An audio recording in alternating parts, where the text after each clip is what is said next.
Imagine waking up every single day for 6 years, unable to stop scratching your own face. That was Dinah Crowell's life, and it nearly broke her. No doctor could help. No medicine worked. The itch on her nose never stopped, leaving her skin raw and bleeding. People in her mountain town started calling her cursed. Some crossed the street to avoid her. But Dinah wasn't the kind of woman to give up. When the itch turned into strange, burning patterns under her skin, she knew something wasn't right. One night, she went into her grandmother's old cabin, the one that had been locked up for decades. Inside a hidden drawer, she found old tools and writings about her family's past. What she discovered changed everything. But would knowing the truth save her or destroy her? Before we jump back in, tell us where you're tuning in from. And if this story touches you, make sure you're subscribed, because tomorrow I've saved something extra special for you. The Ridgeback Mountains had been Dinah Crowell's home for all 58 years of her life. She knew every ridge, every hollow, every creek that wound through the ancient hills like veins carrying the lifeblood of the land. Her cabin sat at the end of a dirt road that most folks had forgotten existed, 3 miles from her nearest neighbor and 12 miles from the small town of Pinehaven. It was the kind of isolation that suited her, or at least it had, before the itching started. 6 years ago, it began as nothing more than a tickle across the bridge of her nose. She'd scratched it absently while hanging laundry, the way anyone might. But the tickle didn't go away. It persisted through the afternoon, through dinner, through the evening as she sat on her porch watching the sun paint the mountains gold and purple. By the time she went to bed that night, she'd scratched her nose raw.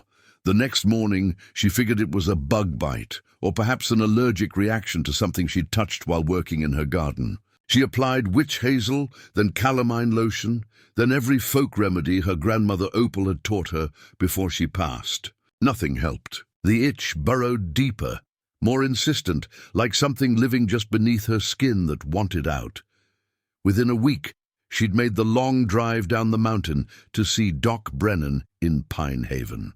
He was semi-retired now, pushing 70, but he'd been the only doctor in these parts for 40 years and knew just about everyone by name. He examined her nose with the gentle patience of a man who'd seen everything, prescribed a steroid cream, and sent her home with assurances that it would clear up in a few days. It didn't. She returned 2 weeks later. Doc Brennan tried a different cream, then oral antihistamines, then referred her to a dermatologist in Asheville, an hour and a half away through winding mountain roads. The dermatologist performed a biopsy, ran blood tests, and ultimately concluded there was nothing physically wrong with her nose. Sometimes, the young doctor had said, with the confident ignorance of someone who'd never encountered a mystery they couldn't solve with textbook knowledge, these things are psychosomatic. Have you considered seeing someone about stress? Dinah had driven home in silence, her hands gripping the wheel so tight her knuckles went white. She wasn't stressed. She wasn't imagining things. The itch was real as the steering wheel under her palms, as real as the mountains rising on either side of the highway. That was 5.5 years ago. In the time since, she'd tried everything. Acupuncture from a woman in Asheville who claimed to have trained in China.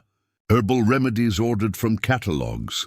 Prayer sessions with Pastor Williams at the Pinehaven Baptist Church, though she'd never been particularly religious. She even drove 4 hours to see a faith healer in Tennessee who placed his hands on her forehead and declared she was carrying a spiritual burden that needed to be released. He'd charged her $200 for that wisdom. Nothing worked. The itch never stopped. Over time, it changed her. The constant scratching left her nose perpetually red and inflamed. The skin thickened and scarred.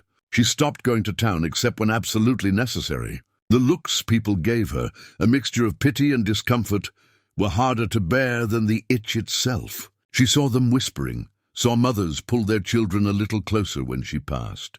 In a small town like Pinehaven, where everyone knew everyone else's business, she became the woman with the affliction, the one who couldn't stop scratching her face. Cursed, she'd heard someone whisper at the general store once. She'd been reaching for a bag of flour, and the word had carried across the aisle clear as a bell. She'd left her cart where it stood and walked out, driving home with tears streaming down her face, not from sadness, but from sheer frustration at the unfairness of it all. Her cabin became her sanctuary and her prison. It was a modest structure, built by her great-grandfather in 1923, added onto and improved by each generation. 2 bedrooms, a kitchen with a wood-burning stove she still used in winter, a living room with wide plank floors that creaked in all the familiar places. The porch wrapped around 3 sides, and from the front steps, she could see clear across the valley to the next ridge. She'd lived here with her husband Gerald for 30 years before he passed 8 years ago. Heart attack, sudden and cruel, while he was splitting firewood behind the barn. She'd found him there, the axe still in his hand, his face peaceful, like he'd simply decided to lie down for a rest. They'd never had children. Something about her body that didn't work right. The doctors had said, but they'd had each other, and that had been enough. After Gerald died, she'd thought about leaving the mountain. Her sister in Knoxville had offered her a spare room, said she shouldn't be alone out here at her age. But Dinah couldn't imagine living anywhere else. This land was in her blood, passed down through the Crowell women for generations. Her grandmother Opal had lived to 94 on this mountain, sharp as a tack until the very end. She died in her sleep in the old family cabin, 2 miles deeper into the woods. The place where she'd been born and where she'd insisted on spending her final years. Dinah had been 20 when Opal died, newly married and full of plans for the future. Opal had left her the land, all 160 acres of it, with a single condition written in her will, that it never be sold outside the family. At the time, Dinah had thought it was just her grandmother's stubborn attachment to the past. Now she wondered if there had been more to it. The only company she had these days was Russet, her old red-bone coonhound. He was 12 now, grey around the muzzle, content to spend his days sleeping on the porch or following her slowly around the property. He'd been Gerald's dog originally, but after Gerald died, Russet had transferred his loyalty to her with the simple acceptance that dogs have. He didn't care about her scarred nose or the way she had to stop every few minutes to scratch. He just cared that she fed him on time and occasionally rubbed his ears. Her nearest neighbor, Stella Vaughan, lived 3 miles down the mountain road. Stella was a widow too, 62, with grown children scattered across 3 states. She made the drive up to Dinah's place once a month, bringing supplies from town and staying for coffee and conversation. Stella had known Opal, had learned quilting from her back in the day, and she'd never treated Dinah differently because of the itch. Any better? Stella would ask each time, and Dinah would shake her head, and they'd move on to other topics. Stella understood that sometimes the kindest thing you could do was not dwell on a person's suffering. Doc Brennan still checked on her too, though there was nothing more he could do medically. He'd stopped by about 6 months ago, sat on her porch drinking sweet tea, and admitted something he'd never said before. "Your grandmother," he'd said slowly. Watching the tree line, she had a way about her. Knew things about this mountain that nobody else did. Could predict weather better than any meteorologist. Knew when a spring was going to dry up or when the deer population was getting too high. My predecessor, old Doc Williams, he used to say Opal Crowell was more in tune with this land than any person he'd ever met. Dinah had waited for him to continue, sensing there was more.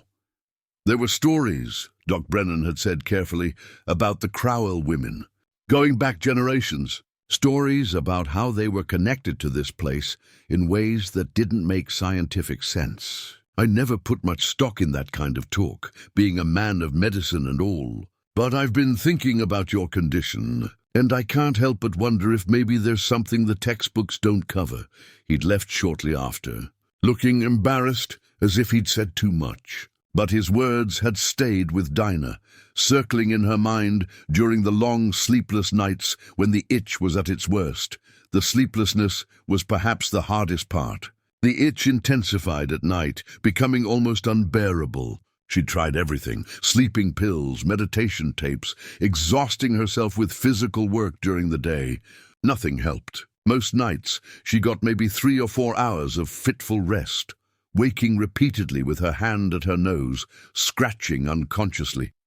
It was affecting her memory, her ability to concentrate. Simple tasks took longer.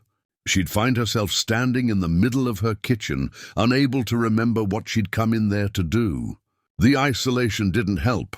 Days would pass where she didn't speak to another human being, and she'd catch herself talking to Russet as if he could answer back. Isolation didn't help. Days would pass where she didn't speak to another human being, and she'd catch herself talking to Russet as if he could answer back. She kept the cabin immaculate, needing the routine to anchor her. Every morning, she'd make her bed with hospital corners, the way her grandmother had taught her. She'd sweep the floors, tend her garden, chop wood for the stove. She'd walk the property line, checking the fences even though she didn't keep livestock anymore. The physical work kept her grounded, reminded her she was still capable, still strong, despite everything. Her hands, at least, were still steady. She could still quilt, still can vegetables from her garden, still split kindling with precise strikes of the hatchet. The itch might be taking her sleep and her peace of mind, but it hadn't taken her competence. Not yet, but she could feel herself fraying at the edges. 6 years was a long time to endure something with no hope of relief. She'd catch herself thinking dark thoughts sometimes, wondering if it would be easier to just give up. Those thoughts scared her more than the itch itself, because Dinah Crowell had never been a quitter. She'd survived a hard childhood, a husband's death, the judgment of an entire town. She wasn't about to let an itch, no matter how maddening, defeat her.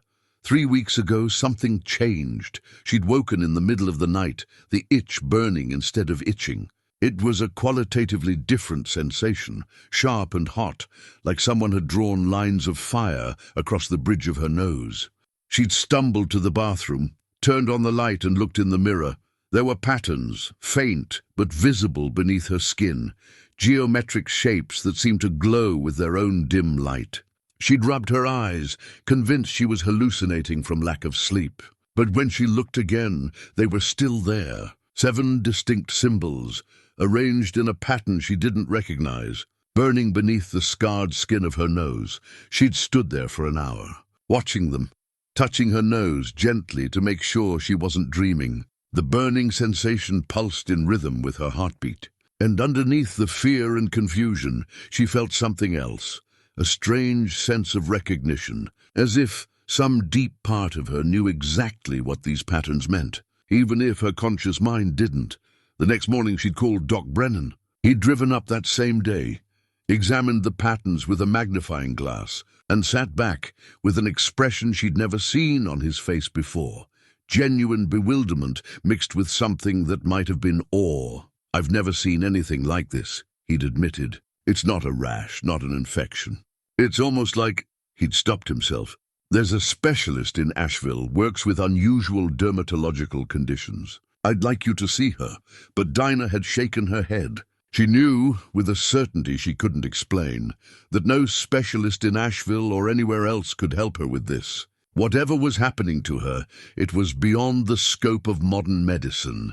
It was something older, something that belonged to these mountains and to her family's history. That night she'd dreamed of her grandmother for the first time in years. Opal had been standing at the door of the old family cabin, the one deeper in the woods where she'd spent her final years. She hadn't spoken, had just looked at Dinah with those sharp blue eyes and beckoned with one weathered hand. "Come," the gesture said. See, Dinah had woken with absolute clarity, the kind that comes rarely in life when you suddenly know exactly what you need to do. The answer wasn't in Asheville or in any doctor's office. The answer was in that old cabin, in whatever Opal had left behind. Her grandmother had known something, had been trying to tell her something with that gesture, even if it was only in a dream. She'd spent the next 2 days preparing. The cabin was a 2-hour hike from her place, deeper into the mountains on a trail that had probably grown over by now. She packed supplies, flashlight, lantern, matches, water, food for both her and Russet. She told Stella where she was going in case something happened. Stella had looked worried, but hadn't tried to talk her out of it. "Your grandmother was a wise woman," Stella had said simply. "If you think there's something there, then there probably is." Now, standing on her porch in the pre-dawn darkness, Dinah felt the weight of the decision settling over her shoulders. The patterns on her nose were burning steadily, almost urgently. Whatever was happening to her, it was accelerating. She couldn't wait any longer.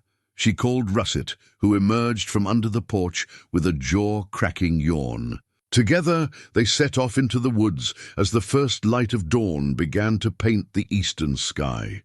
The trail was overgrown, just as she'd expected, but her feet remembered the way. She'd walked this path countless times as a child, visiting Opal on weekends, learning the names of plants and the habits of animals, absorbing knowledge she hadn't realized she was storing. The forest was alive with morning sounds, birds calling, squirrels chattering, the rustle of deer moving through the underbrush. Dinah felt the tension in her shoulders begin to ease slightly. Whatever waited for her at the old cabin, at least she was taking action. After 6 years of helpless suffering, she was finally doing something. The patterns on her nose burned brighter with each step she took deeper into the woods, as if confirming she was heading in the right direction. And for the first time in 6 long years, Dinah Crowell felt something besides despair. She felt hope. The old cabin appeared through the trees like something from a memory half forgotten. Dinah stopped at the edge of the clearing, breathing hard from the climb, and stared at what remained of her grandmother's final home. Nature had been working to reclaim it for the past 38 years, and she was nearly successful.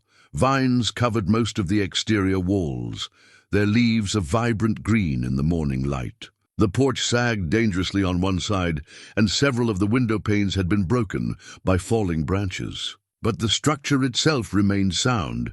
Opal's husband had built this place to last, using old-growth timber that could withstand decades of weather and neglect.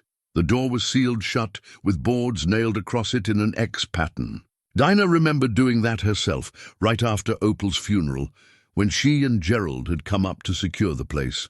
They'd talked about cleaning it out eventually, maybe even fixing it up as a weekend retreat, but life had gotten in the way. Gerald had died, and Dinah had found herself unable to face the task alone. Now, standing before it with her pack on her shoulders and Russet panting at her feet, she wondered if some part of her had known she needed to wait, that she'd need to come here eventually, but not until the right time. The patterns on her nose pulsed with heat, and she knew the time was now. She set down her pack and retrieved the crowbar she'd brought. The nails came out easier than expected, weakened by years of rust and moisture. The boards fell away one by one until the door stood bare. Dinah tried the handle. Locked, of course. She'd kept the key on her key ring all these years, more from sentiment than any practical purpose. Her hands shook slightly as she fitted it into the lock. The tumblers turned with surprising ease, and the door swung inward on hinges that shrieked in protest. A wave of stale air rushed out, carrying with it the scent of dust, old wood, and something else, something herbal and faintly medicinal that she remembered from childhood visits. Opal had always kept dried plants hanging from the rafters, brewing teas and tinctures for various ailments. Dinah stepped inside, and it was like stepping back in time. Everything was exactly as Opal had left it. A coffee cup sat on the kitchen table, a ring of residue dried at the bottom. A shawl hung over the back of the rocking chair by the fireplace. Books lined the shelves, their spines faded, but titles still legible. The calendar on the wall was turned to March 1991, the month Opal had died. Dinah's throat tightened. She'd found Opal here in the bedroom, looking peaceful in her sleep. She'd been 94 and had insisted on staying in this cabin, despite everyone's concerns about her being so isolated. "This is where I belong," Opal had said firmly when Dinah had suggested she move closer to town. "This is where I'll stay until the end." And she had. Russet whined softly, reluctant to enter. Dinah glanced back at him. He was staring at something in the corner, his hackles raised slightly. "It's all right, boy," she said, though her own nerves were on edge. "Just an old cabin. Nothing here can hurt us. She wasn't entirely sure she believed that.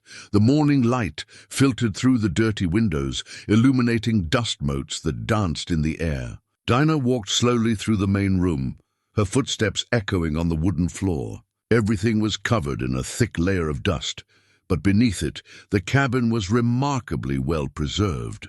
The dry mountain air had prevented mold and rot. She moved to the bedroom, pushing open the door that stood slightly ajar. The bed was still made, the quilt one that Opal had stitched herself, a pattern of interlocking rings in blues and greens. Her dresser stood against one wall, a wash basin and pitcher on top. And there, against the far wall, was the desk where Opal had sat every evening, writing in her journals by lamplight. Dinah's heart beat faster. She'd forgotten about the journals. Opal had kept them faithfully, recording everything from weather patterns to garden notes to whatever thoughts crossed her mind. Dinah had never read them. It had seemed like an invasion of privacy, even after Opal's death. She approached the desk, running her fingers over its surface. The wood was smooth, worn by decades of use. There were 3 drawers, 2 small ones at the top, 1 larger one at the bottom. She tried the top drawers first. Both opened easily, revealing pencils, an old fountain pen, paper clips, the ordinary detritus of a life. The bottom drawer was locked. Dinah tugged at it, but it held fast. She searched the desktop, the other drawers, even felt under the desk for a key that might be taped there. Nothing. The patterns on her nose burned hotter, and she felt a surge of frustration. She'd come all this way, climbed for 2 hours through overgrown forest, and now she was stopped by a locked drawer. No, she wasn't giving up that easily. She went back to her pack and retrieved a screwdriver. It took several minutes of prying and levering, but finally the lock gave way with a crack of splintering wood. The drawer rolled open, and Dinah sat back on her heels, staring at what lay inside, a leather journal, its cover worn smooth with age. A bundle of dried herbs tied with twine. Several small tools she didn't recognize, metal implements with symbols etched into their handles. And a mirror, round and framed in copper, with strange markings engraved around its edge. Dinah reached for the mirror first, drawn by something she couldn't name. The copper was tarnished, but still beautiful, the engravings intricate and deliberate. She turned it over, studying the symbols. They looked old, older than anything she'd seen before. Possibly older than English. She held the mirror up, angling it to catch the light from the window. Her reflection appeared, and for a moment, everything was normal. Her face, tired and lined, the scarred nose, the grey hair pulled back in a practical bun. Then the reflection shimmered. Dinah gasped, nearly dropping the mirror. Her reflection had changed. She was looking at herself, but younger, maybe 30 years old, her hair still dark, her face unlined. The younger version of herself stared back with an expression of recognition, as if she'd been waiting. Then that image faded, replaced by another face entirely. Opal. Her grandmother looked exactly as Dinah remembered her from childhood, maybe 60 years old. Her hair steel gray, her eyes sharp and knowing. Opal's reflection smiled sadly, and her lips moved as if speaking, though no sound came out. Dinah's hands trembled. "Grandmother?" she whispered. The reflection shimmered again, and she was looking at her own face once more, back to the present, scarred and tired. But the patterns on her nose were glowing now, visible in the mirror's surface, pulsing with a steady rhythm. Behind her, Russet barked sharply. Dinah spun around, the mirror clutched in her hands. Russet was at the bedroom door, staring into the main room, his body rigid with tension. She heard it then, the unmistakable sound of footsteps on the porch. Someone was here. Her mind raced. She'd told Stella where she was going, but Stella wouldn't have followed her. Doc Brennan? No, he had patients to see. Who else even knew about this cabin? The footsteps reached the door, paused. Then a voice called out, familiar and concerned, "Dinah? You in there?" Saw the boards on the ground? Relief flooded through her. It was Stella. Dinah set the mirror carefully on the desk and walked to the main room. Stella stood in the doorway, backlit by the morning sun, a concerned expression on her weathered face. She was dressed practically in jeans and a flannel shirt, her grey hair tied back under a bandana. "Lord, girl, you scared me half to death," Stella said, stepping inside. "I got to thinking after you left this morning, and I just couldn't sit still. Figured I'd better come make sure you were all right." She looked around the cabin, her expression softening. "I haven't been in here since before Opal passed. Brings back memories," Dinah found her voice. "I'm glad you're here. I found something," she gestured toward the bedroom. "Things that belonged to my grandmother. Strange things." Stella followed her into the bedroom, her eyes going immediately to the open drawer and its contents. She knelt beside Dinah, picking up the journal carefully. "I remember Opal writing in these. She had dozens of them going back years. Used to see her sitting on her porch in the evenings, always writing something. Did she ever tell you what she wrote about?" Dinah asked. Stella shook her head. "Private things, I always assumed. Folks are entitled to their thoughts." She set the journal down and picked up one of the metal tools, examining it in the light. "Never seen anything like this before. What do you suppose they're for?" "I don't know." Dinah reached for the mirror, hesitated. "This mirror, when I looked into it, I saw things. My younger self, and then Opal." Stella's eyebrows rose. "You saw Opal?" "In the mirror, her reflection. Like she was standing where I was standing, looking out at me." Dinah knew how it sounded, like the ravings of someone who'd lost their grip on reality. But Stella's expression wasn't skeptical. It was thoughtful.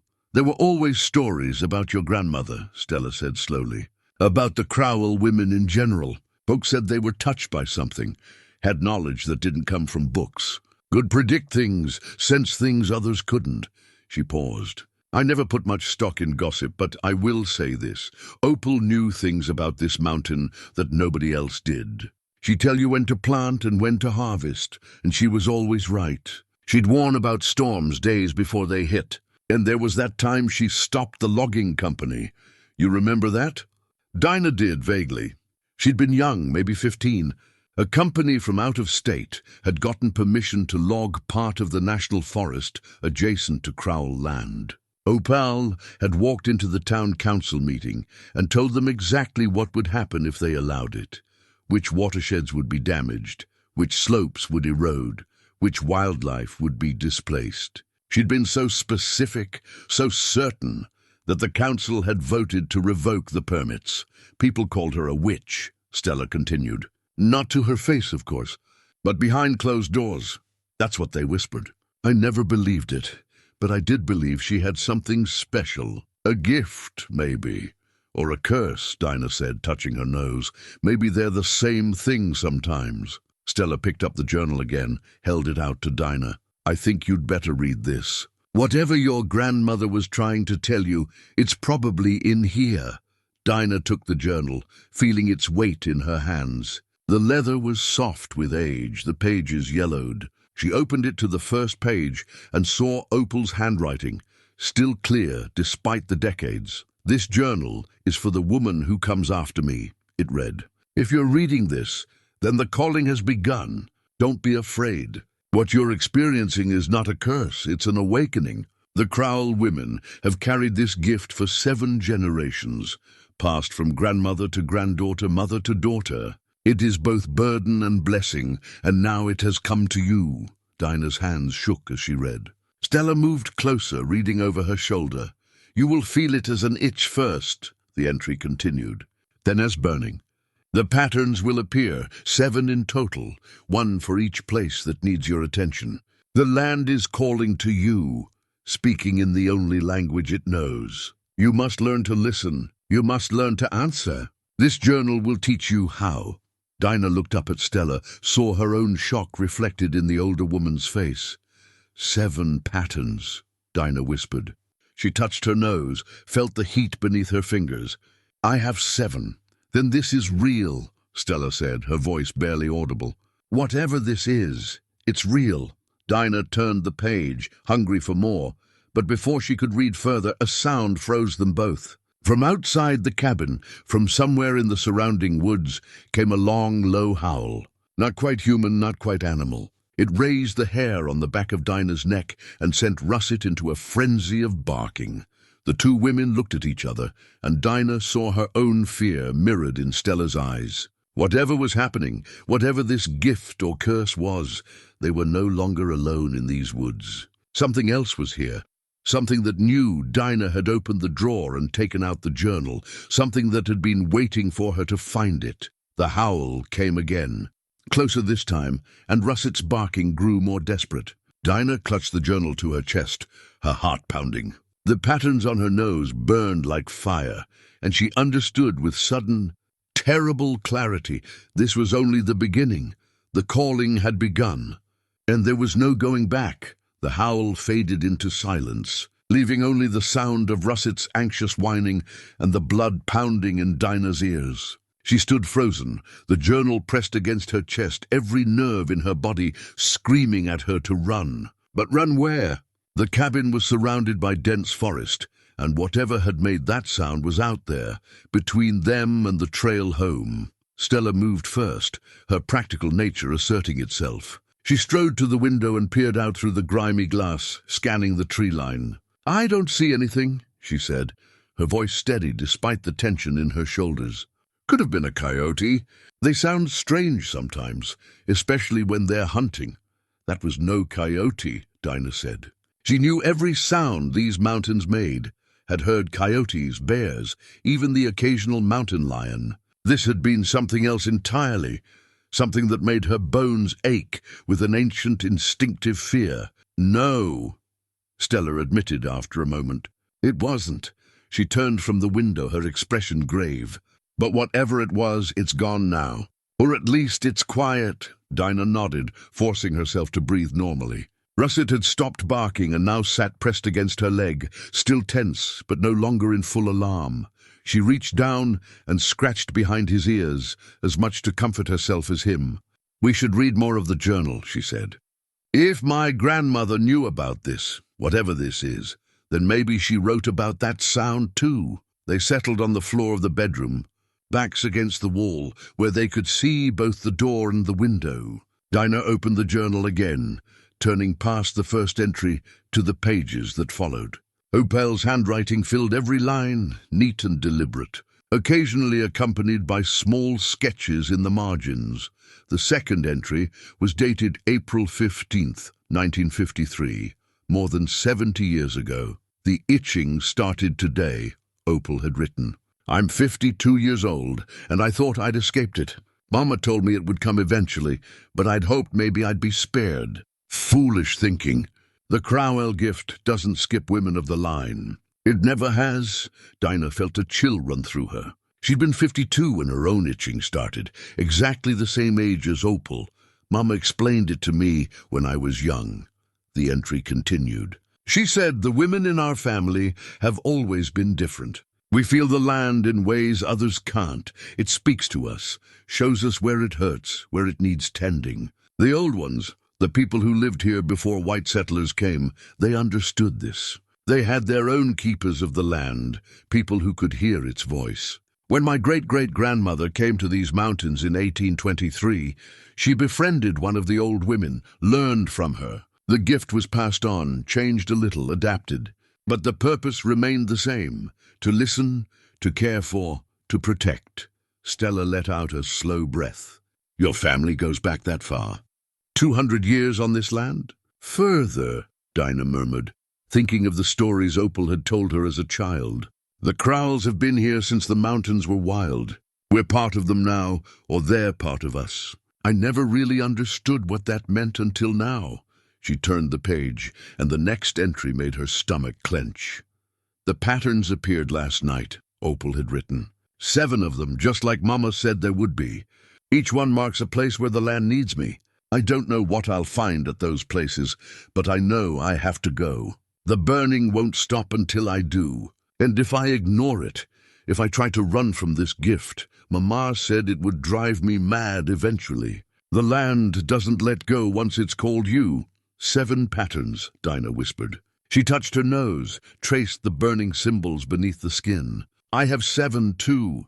The journal went on to describe Opal's experience in detail. She'd spent weeks visiting each of the 7 locations marked by the patterns on her face. At the first, she'd found a spring that was drying up because beavers had dammed a creek upstream. At the second, a stand of chestnut trees dying from blight. She couldn't save them, but she'd collected their seeds and planted them in protected areas, hoping future generations might be resistant. At the third, evidence of illegal hunting. Deer populations being decimated. Each location revealed some wound in the land, some place where human interference or natural disaster had thrown things out of balance. And at each location, Opal had done what she could to help, to heal, to restore. The gift isn't just about knowing, one entry read. It's about responsibility. Once you hear the land's voice, you can't unhear it. You become its steward, its protector. Not because anyone forces you, but because ignoring that voice would be like ignoring your own child crying for help. Dinah felt tears prick her eyes. For 6 years, she'd thought she was cursed, that some malevolent force had targeted her for suffering. But this was something else entirely. This was her heritage, her purpose. The land had been calling to her, and she hadn't understood the language. Stella placed a hand on her shoulder. "This is a lot to take in. It explains everything," Dinah said, her voice thick with emotion. "The doctors couldn't help because there was nothing medically wrong. It wasn't a disease or an allergy. It was this gift, trying to wake up inside me."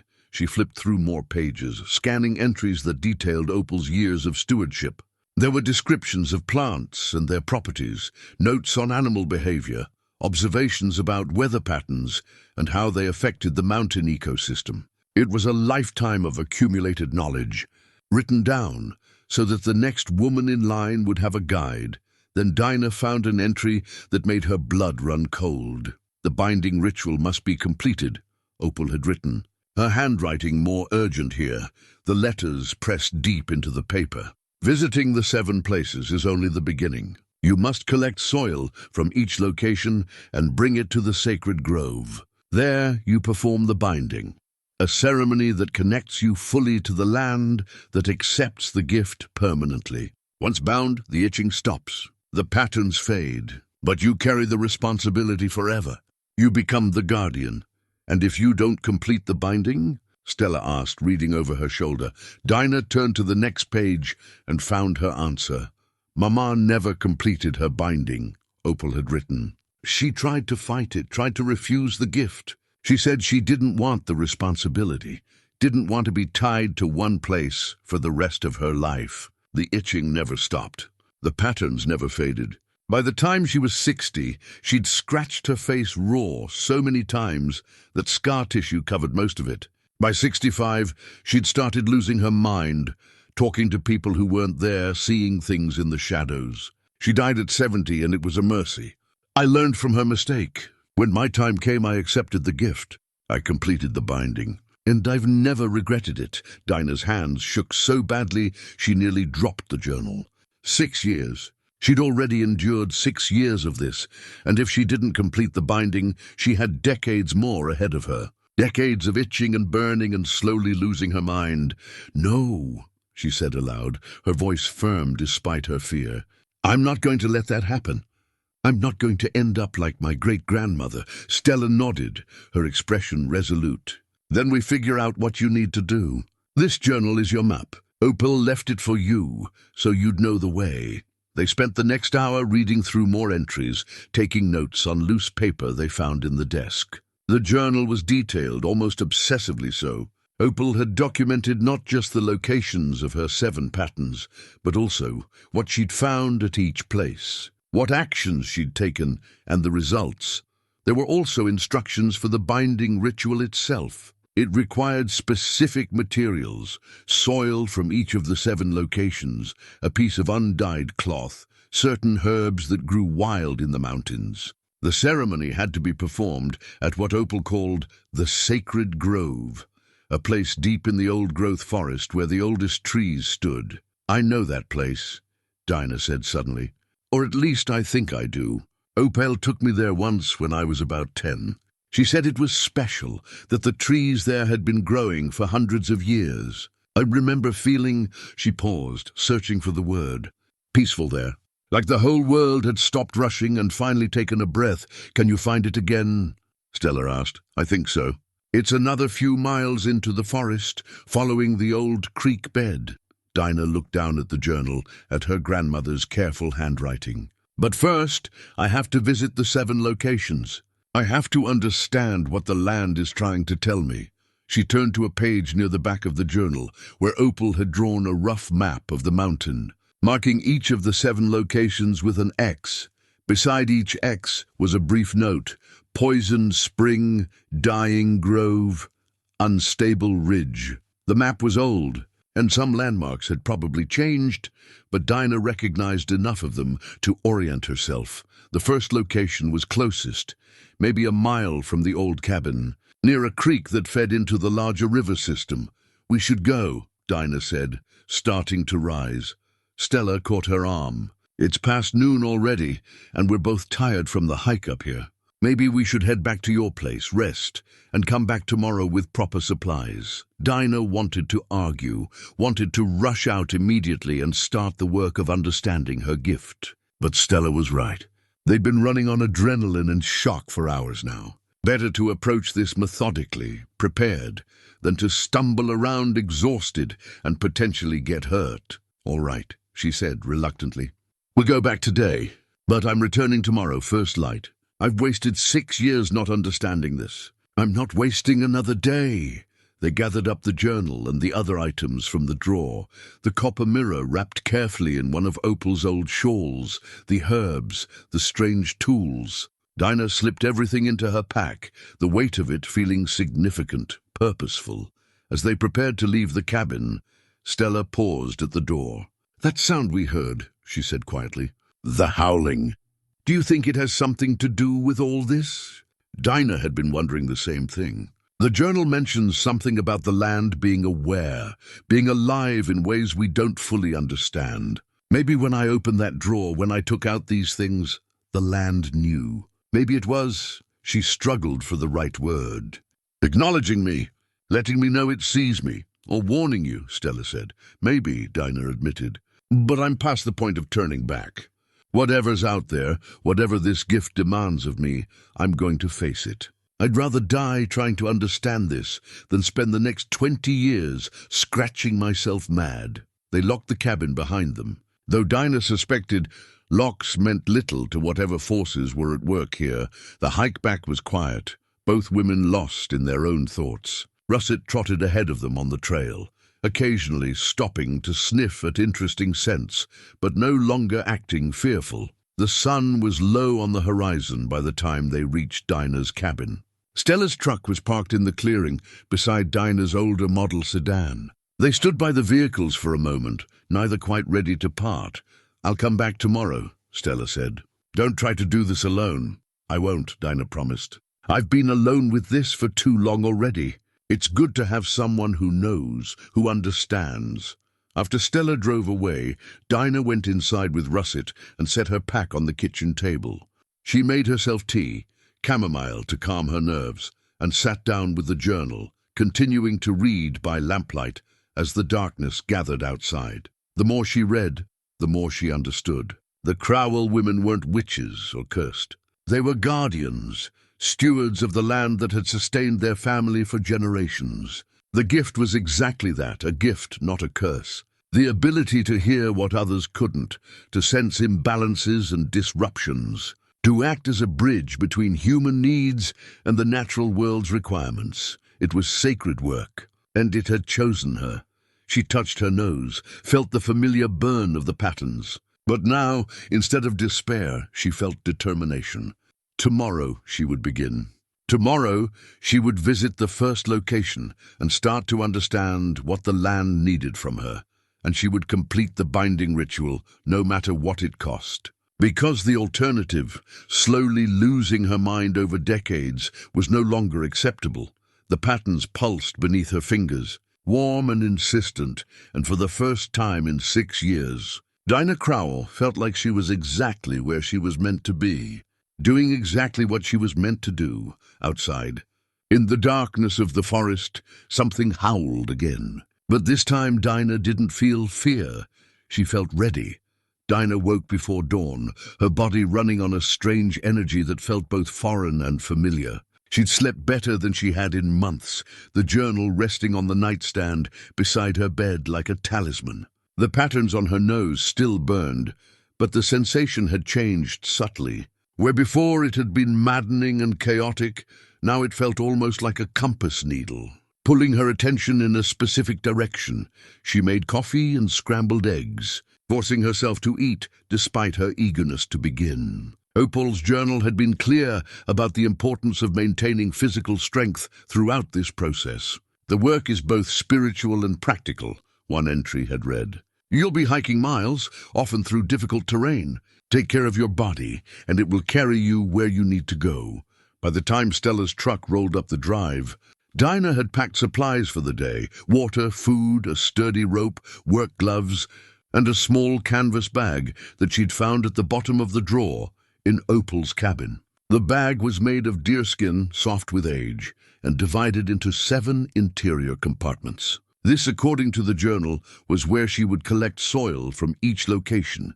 "You look different," Stella said as she climbed out of the truck. She was dressed for hiking, with sturdy boots and a canvas jacket. "More settled somehow. I feel different," Dinah admitted.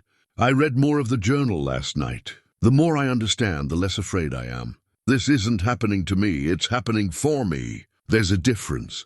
Stella nodded, shouldering her own pack. "Where to first?" Dinah pulled out the rough map she'd sketched from Opal's journal. "There's a creek bed about 2 miles northeast of here. According to Opal's notes, it feeds into the larger watershed that supplies water for most of the valley. If something's wrong there, it could affect hundreds of people downstream." They set out with Russet leading the way, his nose to the ground, tail wagging with the simple joy of a morning adventure. The patterns on Dinah's nose grew warmer as they walked, confirming they were heading in the right direction. It was like having an internal compass that responded to something invisible, something most people couldn't perceive. The forest was alive with early morning sounds. Birdsong filled the air, and somewhere in the distance, a woodpecker hammered out a rhythm against a dead tree. Dinah found herself noticing things she'd always overlooked before: the way sunlight fell through the canopy in precise columns, the subtle differences in soil color that indicated water drainage patterns, the health of individual trees based on their bark and foliage. Was this the gift awakening in her? Or had she always had this knowledge, buried beneath years of simply not paying attention? They reached the creek bed just as the sun cleared the eastern ridge. What Dinah saw made her heart sink.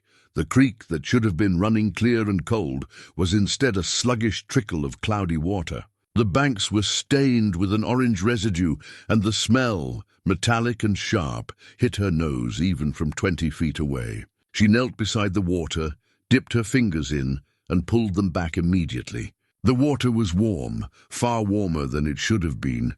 "That's not natural," Stella said, crouching beside her. "No, it's not." Dinah pulled out Opal's journal and flipped to the pages where her grandmother had noted this location. Opal wrote about this creek being pristine, full of native brook trout. She'd called it one of the healthiest waterways on the mountain. She stood and followed the creek upstream, Stella and Russet trailing behind. The contamination grew worse the further they went. Trees near the bank showed signs of stress, yellowing leaves, stunted growth. The undergrowth was sparse, where it should have been thick. After half a mile they found the source. An old mining operation, abandoned by the look of it, sat on a ridge overlooking the creek. Rusted equipment lay scattered across the clearing, and a dark opening in the hillside marked the entrance to a mine shaft. Water was seeping from the opening, rust-colored and toxic, trickling down the slope and directly into the creek. "Acid mine drainage," Dinah said, the words coming to her from some well of knowledge she didn't know she possessed. "The mine exposes sulfide minerals to air and water, creates sulfuric acid. It leaches heavy metals, iron, copper, aluminum, right into the watershed." Stella stared at her. "How do you know that?" Dinah touched her forehead, confused. "I don't know. I just know. Like the information was always there, waiting for me to need it." This was the gift, she realized. Not just the ability to sense where problems existed, but to understand them.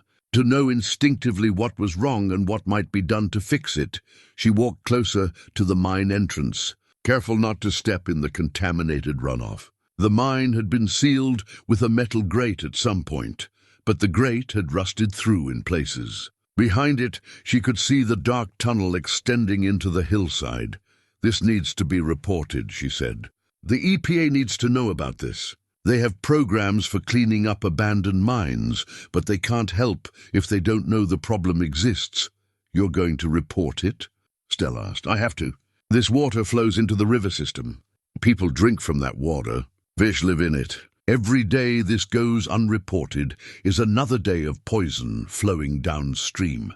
She pulled out a small notebook and began documenting everything: the location, the visible damage, the condition of the mine entrance.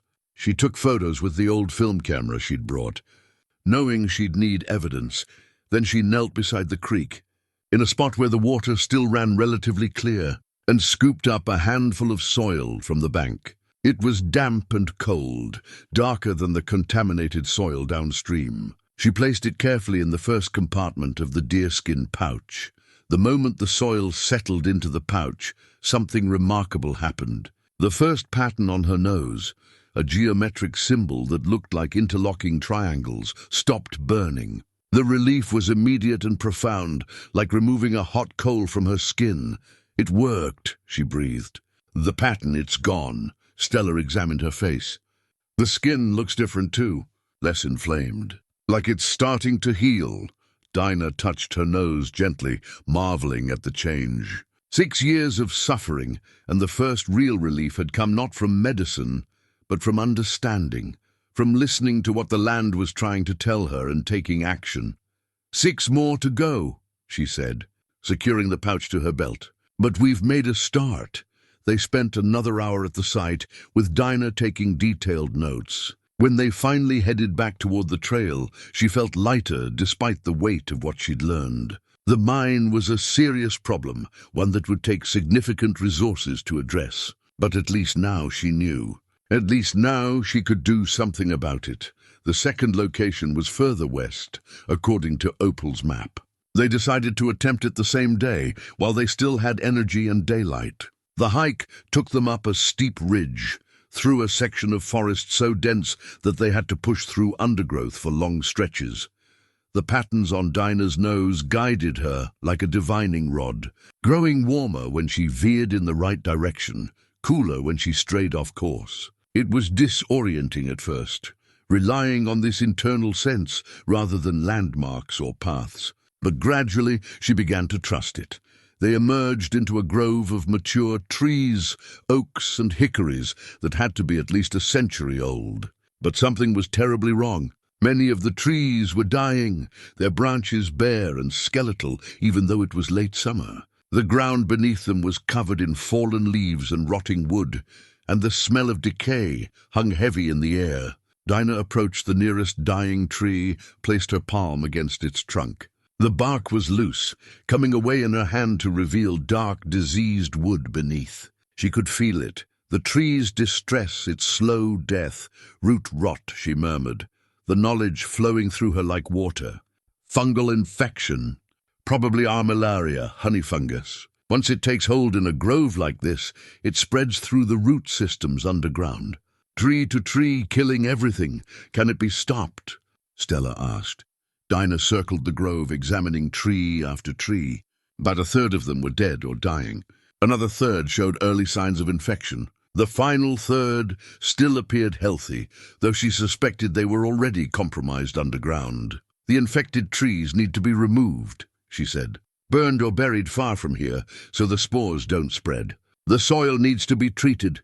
And there, she pointed to a section at the grove's edge, where she could see small saplings growing. "Those are invasive species. They're not native to this elevation. Someone must have planted them, or they seeded in from elsewhere. They're competing with the native trees for resources, weakening them, making them more susceptible to disease." The more she looked, the more she understood. The grove was out of balance, stressed by multiple factors. The invasive plants, the fungal infection. And she knelt and dug her fingers into the soil. The soil itself was depleted. Lacking the nutrients these old trees needed, she collected soil from the base of one of the healthiest remaining trees, placing it in the second compartment of her pouch. Again, the relief was immediate. The second pattern on her nose faded, and she felt a surge of energy, as if the act of acknowledging the problem and committing to address it had given her strength. "This is bigger than I can handle alone," she admitted to Stella. "I'll need help. A forestry expert, maybe someone from the University Extension Office. They have people who deal with this kind of thing." "You're building quite a list," Stella observed. "Report the mine, bring in forestry experts. This gift doesn't let you stay isolated, does it?" Dinah laughed, surprised by how good it felt. "No, I suppose it doesn't. Opal wrote about that, how the gift made her more connected to the community, not less. People thought she was strange, but they also relied on her. She became someone they turned to when things went wrong with the land. They made camp at the grove for lunch, sitting on a fallen log and sharing sandwiches Stella had brought." Russet dozed in a patch of sunlight, content after his morning of exploration. "Can I ask you something?" Stella said after a while. "Does it scare you, knowing that you're going to be tied to this mountain for the rest of your life? That once you complete the binding, there's no walking away?" Dinah considered the question carefully. "A week ago it would have terrified me. The idea of being bound to one place, responsible for something so big, I would have run from it. But now," she touched the pouch at her belt, felt the weight of the 2 soil samples she'd collected. "Now it feels right, like I've been lost for a long time, and I'm finally finding my way home. Gerald used to say that some people are meant to wander and others are meant to root deep. I'm a rooter, Stella. This mountain is my home in a way that goes deeper than just living here. It's in my blood. It's who I am," Stella smiled. "Your grandmother would be proud." They spent the afternoon documenting the grove, with Dinah taking more photos and notes. She'd need evidence if she was going to convince anyone to help with the restoration work. As the sun began its descent toward the western ridge, they packed up and started the hike back to Dinah's cabin. The patterns on her nose still burned, 5 of them now, down from 7. Progress. Each location she visited brought her closer to understanding the full scope of her gift, closer to completing the binding that would end the suffering and begin her true work as guardian. That night, after Stella had gone home, Dinah sat at her kitchen table with the journal open before her. She'd started her own entry following Opal's example, documenting what she'd found at each location and what actions she planned to take. "The first location, abandoned mine poisoning the creek," she wrote. "We'll contact EPA tomorrow. The second location, dying grove, fungal infection and invasive species. We'll reach out to County Extension Office." She paused, pen hovering over the paper. Then she wrote, "I understand now what Opal meant when she said the gift is a conversation. The land speaks and I listen. I see what's broken and I work to fix it. It's not about having power over nature. It's about being in partnership with it, being trusted with its care." She closed the journal and looked out the window at the dark forest beyond. Somewhere out there, 5 more locations waited. 5 more pieces of the puzzle. 5 more chances to prove she was worthy of this gift. The pouch at her belt grew warm, and she understood. It was alive in its own way, responding to the soil it carried, to the connection she was building with the land. When all 7 compartments were full, when she'd heard all 7 of the land's concerns, she would be ready for the binding, ready to become what the Crowell women had always been, guardians of the mountain, keepers of the old ways, voices for the voiceless land. She touched her nose, felt the remaining 5 patterns pulse with heat, and smiled. 5 more to go. The next morning, Dinah drove into Pinehaven for the first time in nearly 3 months. The town hadn't changed. Main Street still lined with the same brick buildings that had stood for a century, the general store on one corner, the diner on the other. But Dinah felt different. The familiar anxiety that usually gripped her when she came to town was absent, replaced by a sense of purpose. She parked in front of the general store and caught her reflection in the window. The scarring on her nose had faded significantly. 2 of the 7 patterns were completely gone, and the remaining 5, while still visible if you looked closely, were no longer the angry, inflamed marks they'd been just days ago. She looked healthier, more present, more herself.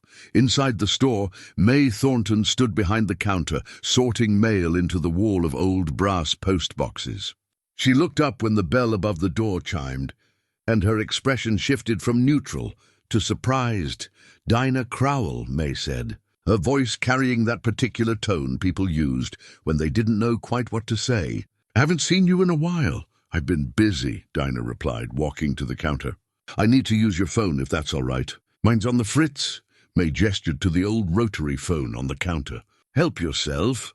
Dinah pulled out the notebook where she'd written down the EPA's regional office number, which she'd found in the phone book last night. It took 3 transfers and nearly 20 minutes of explaining, but eventually she reached someone who understood the significance of what she was reporting. An abandoned mine with active acid drainage? The man on the other end said, his voice sharp with interest. "And you've documented the location and the contamination?" "Yes, I've got photographs and detailed notes. I can have them to you by tomorrow if you need them. We need them. This is exactly the kind of thing our abandoned mine cleanup program is designed to address. Can I get your contact information?" Dinah provided her details, hung up, and turned to find May watching her with undisguised curiosity. "You reported a mine?" May asked. "An abandoned one that's poisoning the creek that feeds into the valley's water supply," Dinah said simply. "Someone needed to do it." May's expression softened. "Your grandmother used to do things like that. Report problems nobody else noticed. Guess it runs in the family. It was the kindest thing anyone in town had said to her in years." Dinah felt something in her chest loosen slightly. She made 2 more calls, one to the county extension office about the dying grove, and another to Doc Brennan, asking if he could stop by her cabin later that week. Then she thanked May and left, noticing that several people on the street were staring at her. Not with the mixture of pity and discomfort she'd grown accustomed to, but with something more like curiosity. Word would spread quickly in a town this small. Dinah Crowell was out and about, looking better than she had in years, making official-sounding phone calls about environmental problems. The gossip mill would be running at full speed by noon. She stopped by the diner for coffee and a late breakfast, something she hadn't done in over a year. The waitress, a young woman named Jenny who'd gone to school with one of Stella's grandchildren, did a double-take when Dinah walked in. "Table or counter?" Jenny asked, recovering quickly. "Counter's fine." Dinah sat on one of the worn vinyl stools and ordered coffee and eggs. Around her, the diner buzzed with morning conversation. Farmers discussing crop prices. Retirees solving the world's problems over bottomless cups of coffee. A young mother trying to keep her toddler entertained with crayons and paper placemats. Normal life. Community life. The life Dinah had withdrawn from over the past 6 years. "Haven't seen you in here for a while," Jenny said as she set down the coffee. "You doing all right?" "Better than I have been in a long time," Dinah said honestly. "Things are starting to make sense." When she left the diner 40 minutes later, she felt more connected to Pinehaven than she had in years. The gift wasn't isolating her, it was drawing her back into the community, giving her a role, a purpose that went beyond her own struggles. Back at the cabin, she found Stella waiting on the porch with a map spread across the railing. "I've been thinking about the locations," Stella said without preamble. "You've done 2. That leaves 5. If we're strategic about the order, we can minimize the hiking and cover more ground." They spent the next hour planning their route, using both Opal's map and a modern topographical map Stella had brought. The 3rd location was the furthest, nearly 6 miles from Dinah's cabin, high on a ridge that overlooked the valley. "That'll be an all-day hike," Stella said. "We should go tomorrow, start early." But that night, as Dinah studied the journal by lamplight, she found something that made her reconsider. Opal had written extensively about the 3rd location, more than any of the others. It was a place she'd called the Morning Meadow, and her entries about it were tinged with sadness. The meadow was once the most beautiful place on the mountain, Opal had written. Wildflowers in every color, grasses so thick and green they looked like velvet. The deer would graze there at dawn and dusk. Birds nested in the surrounding trees. It was alive in a way that few places are. But then something had changed. Opal's entries described the meadow's slow death, the flowers disappearing, the grass turning brown and sparse, the soil becoming hard and lifeless. She tested the soil, studied the drainage patterns, consulted with agricultural experts. The conclusion had been inescapable: chemical contamination from an illegal dump site uphill from the meadow. "I reported it," Opal had written. But by the time they cleaned up the dump, the damage was done. The toxins had leached deep into the meadow's soil. Nothing grows there now. It's a dead place, a wound on the mountain that may never fully heal. Of all the 7 locations I visited during my binding, the meadow was the hardest to bear. Because I knew I was too late to save it, Dinah felt a chill run through her. If the meadow had been dying in Opal's time, 70 years ago, what state would it be in now? She found her answer 2 days later, when she and Stella finally made the long hike to the ridge.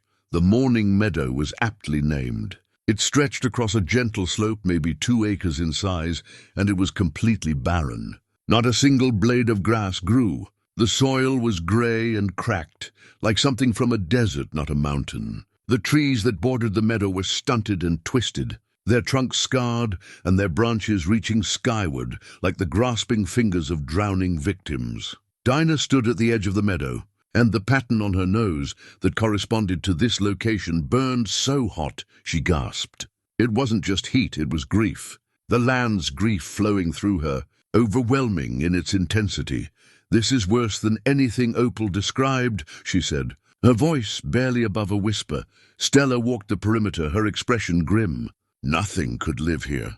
The soil is dead, completely dead." Dinah knelt and dug her fingers into the earth. It was cold and dense, with none of the living quality that healthy soil should have. No earthworms, no insects, no microbial activity. Just dead minerals, lifeless and sterile. She understood now why this location had affected Opal so deeply. This wasn't damage that could be easily repaired. This was devastation on a scale that would take decades, maybe generations to heal, if it could be healed at all. But as she sat there, fingers buried in the dead soil, she felt something else. Beneath the grief, beneath the overwhelming sense of loss, there was something waiting, a spark, a potential. The land wasn't asking her to fix this immediately. It was asking her to remember, to bear witness, to acknowledge the wound, so that someday, someone, somehow, healing might begin. She collected a handful of the grey soil and placed it in the 3rd compartment of her pouch. The pattern on her nose faded immediately, but unlike the relief she'd felt at the previous 2 locations, this time she felt only sadness. "What do you do with a place like this?" Stella asked quietly. "You remember it," Dinah said. "You document what was lost. You make sure people know what happened here, so they never let it happen again. And you plant the seeds of hope, even if you'll never live to see them bloom." They spent hours at the meadow, with Dinah taking measurements and samples, noting everything in her journal. Before they left, she did something that surprised even herself. She pulled a small bag of wildflower seeds from her pack, seeds she'd collected from her own garden, and scattered them across one corner of the dead earth. "They probably won't grow," she said to Stella. "The soil's too damaged. But maybe someday, after I'm gone, and the land has had time to heal even a little, something will take root, and someone will remember that this place was once beautiful." The 4th location was closer to home, less than 2 miles from her cabin. According to Opal's map, it was near a natural spring that had once supplied water to the old homesteads in this part of the mountain. They found the spring easily. It still flowed, a clear trickle emerging from between moss-covered rocks. But something was different from Opal's description. The spring ran weaker than it should have, barely a trickle where there should have been a steady flow. Dinah followed the spring's source uphill, pushing through thick undergrowth. What she found made her angry in a way that surprised her with its intensity. Someone had been clear-cutting trees on the ridge above the spring. Not with permits or proper planning, but illegally, hastily. leaving destruction in their wake.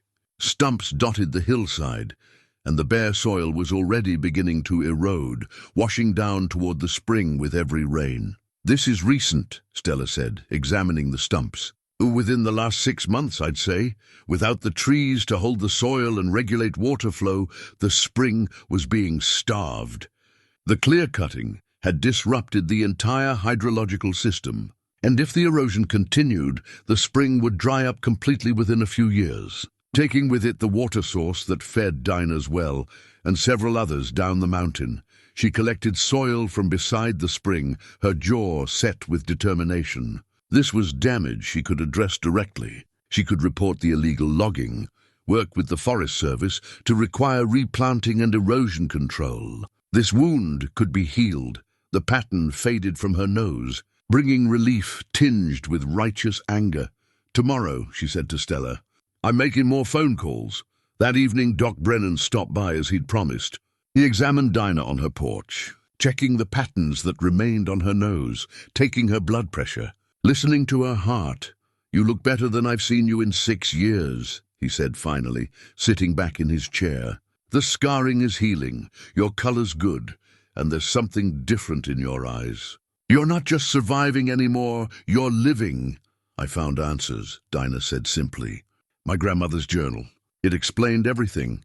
She told him about the gift, about the 7 locations, about the binding ritual she would need to complete. She expected skepticism, the same dismissal she'd received from doctors for years. But Doc Brennan listened intently, nodding occasionally, his expression thoughtful. "I've been a doctor for 45 years, he said when she finished. "I've seen things that medical textbooks can't explain. Connections between mind and body that go deeper than we understand. Your grandmother, she had knowledge that went beyond what any of us learned in school. Maybe there are ways of knowing that science hasn't caught up with yet. You believe me?" Dinah asked, surprised. "I believe that you found something that's healing you, something that gives your suffering meaning and purpose. Whether that's supernatural or psychological or some combination of both, does it matter? You're getting better. You're taking action. You're reclaiming your life," he smiled. "That's all any doctor really wants for their patients." After he left, Dinah sat on her porch as darkness fell, listening to the evening sounds of the forest. Russet lay at her feet, occasionally twitching in his sleep, chasing dream rabbits through dream forests. 4 locations down, 3 to go. The patterns that remained on her nose pulsed gently, reminding her that the work wasn't finished. But for the first time in years, Dinah felt capable of finishing it. More than capable, eager. She pulled out Opal's journal and found a passage she'd marked earlier. "The gift will change you," Opal had written. "Not all at once, but slowly, like water shaping stone. You'll become stronger, more certain, more connected to something larger than yourself. You'll understand that you're not alone. You're part of a chain that stretches back generations and forward into futures you'll never see. And that understanding will sustain you through whatever challenges come." Dinah traced her fingers over the words, feeling their truth settle into her bones. 3 more locations. 3 more pieces of the puzzle. Then the binding and the beginning of her true work. She was ready.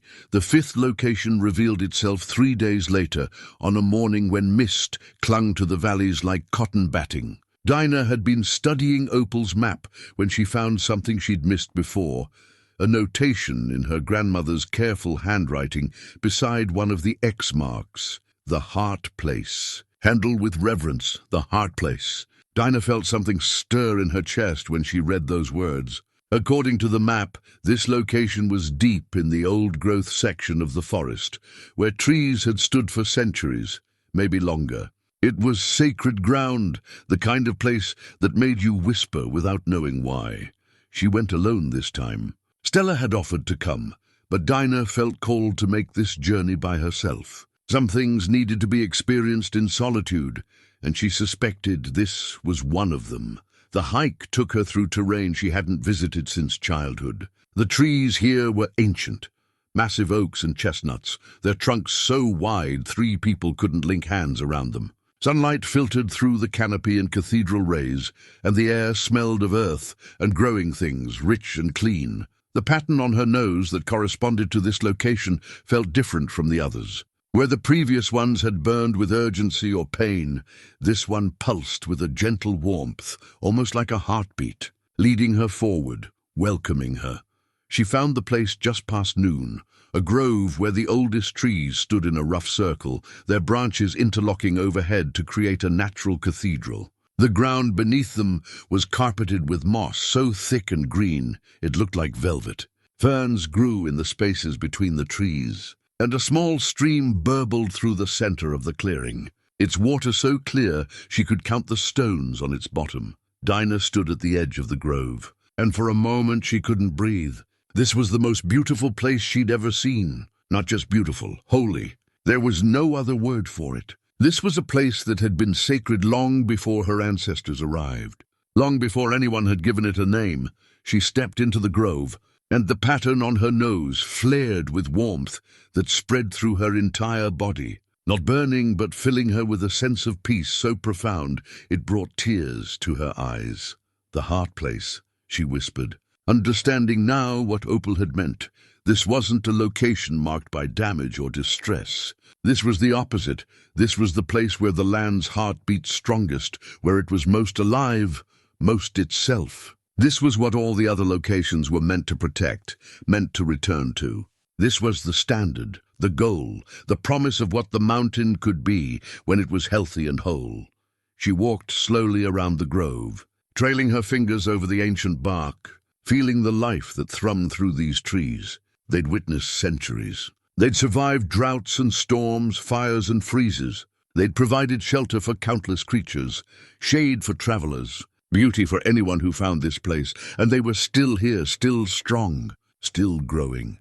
Near the largest tree, an oak that must have been 500 years old, she knelt and placed her palm flat against the earth. The soil was rich and dark, teeming with life. She could feel it, the microorganisms, the root systems, the mycorrhizal networks that connected tree to tree in an underground web of communication and support. This was what soil was meant to be. Living, connected, whole. She collected a handful carefully, reverently, and placed it in the 5th compartment of her pouch. The pattern on her nose faded, but this time the relief came with something else, a surge of energy, of clarity, of pure joy. She understood now. The gift wasn't just about identifying problems. It was about understanding the full spectrum, the damaged and the healthy, the wounded and the thriving. You couldn't heal what was broken if you didn't know what wholeness looked like. Dinah sat in the grove for hours, just being present. She ate the lunch she'd packed, drank from the clear stream, listened to the birds and the wind in the leaves. Russet, who'd followed her despite her intention to come alone, lay beside her with his head on her lap, content and peaceful. As the afternoon light began to slant toward evening, she pulled out Opal's journal and found the entries about this location. "The grove is why I accepted the gift," Opal had written. "When I first visited it during my binding journey, I understood what I was being asked to protect. Not just individual locations, but the possibility of places like this, places where the land is allowed to be fully itself, wild and ancient and perfect. If I could ensure that this grove and others like it survived, that they remained protected and honored, then all the responsibility and burden of the gift would be worth it." Dinah felt tears on her cheeks. She wiped them away, not embarrassed. This was the kind of place that deserved tears, tears of gratitude, of recognition, of commitment. She pulled out her own journal, the new one she'd started, following her grandmother's tradition, and began to write. "Today I found the heart place," she wrote. "And I understand now what I'm fighting for. Not just to fix what's broken, but to protect what remains whole. To ensure that 100 years from now, someone else can stand in this grove and feel what I feel today, connected, humbled, grateful to be alive in a world that can still produce such beauty." She stayed until the light began to fail, then reluctantly stood to leave. As she did, she noticed something she'd missed before. Carved into the bark of the great oak, weathered but still visible, were initials. OC 1953. Opal had been here. had stood in this exact spot, had felt what Dinah was feeling now. The realization made Dinah feel less alone, part of a continuum that stretched backward to her grandmother and forward to whoever would come after her. "Thank you," she said aloud to the grove, to Opal, to whatever force had guided her here. "I understand now. I accept." The walk back to her cabin felt different, lighter, as if by visiting the heart place, by understanding what the gift truly meant. She'd shed some weight she hadn't known she was carrying. 2 locations left. That evening, as she sat on her porch with a cup of tea, a truck came up her drive. She didn't recognize it at first, but when the driver stepped out, she saw it was Pastor Williams from the Pine Haven Baptist Church. He was in his 70s now, mostly retired, but he still lived in town and kept an eye on his former congregation. "Dinah," he said, climbing the porch steps with the careful deliberation of an old man with bad knees. "Hope I'm not intruding." "Not at all. Can I get you some tea?" "That'd be nice." She brought him a cup, and they sat in companionable silence for a moment, watching the last light fade from the sky. "Heard you've been busy," he said finally. "Making calls, reporting problems, looking better than you have in years." "People are talking. Let them talk," Dinah said mildly. "They're saying good things, mostly. Saying you're like your grandmother, looking out for the mountain, for the community." He paused. "I wanted to come by and tell you that I remember Opal. She wasn't a religious woman, not in the traditional sense, but she had more faith than most people I've known. Faith in the land, in the continuity of things, in her purpose. She left me her journals," Dinah said. "They've helped me understand what I'm going through." Pastor Williams nodded. "Sometimes the answers we need don't come from scripture or doctors or anything conventional. Sometimes they come from the wisdom of those who walked before us, who learned the hard way and left us a map." He set down his teacup. "I came to tell you that whatever you're doing, whatever path you're walking, you have my support. And if you ever need anything, my door's always open." After he left, Dinah felt another piece of her isolation fall away. The community wasn't rejecting her. They were welcoming her back, accepting her transformation, supporting her work. The next day, she received a call from the EPA. They'd sent a team to investigate the abandoned mine and confirmed everything she'd reported. Cleanup would begin within the month. The woman on the phone thanked her repeatedly. "If you hadn't reported this, it could have gone on contaminating the watershed for decades," she said. "You may have saved lives." That afternoon, a forestry expert from the county extension office came by to discuss the dying grove.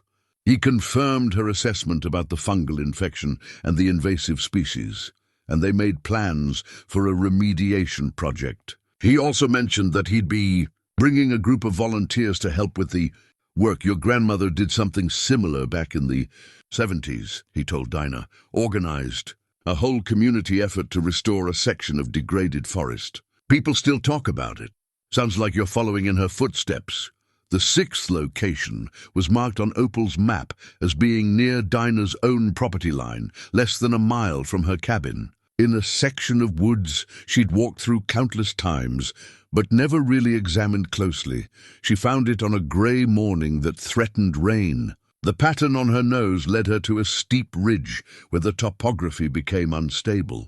Even from a distance, she could see the problem, fresh scars in the earth where landslides had torn away vegetation, exposing raw soil and rock. When she got closer, she understood why. Someone had been logging the slope, taking out the trees that held the soil in place. Not the illegal clear-cutters from the 4th location. This was different, maybe older, but the damage was severe, without the tree roots to stabilize the slope. Every heavy rain sent soil and rocks cascading downward. Eventually, the entire ridge would collapse, potentially taking out the trail below and damaging the creek at the bottom. Dinah stood at the base of the slide zone and felt anger simmer in her chest. This was preventable.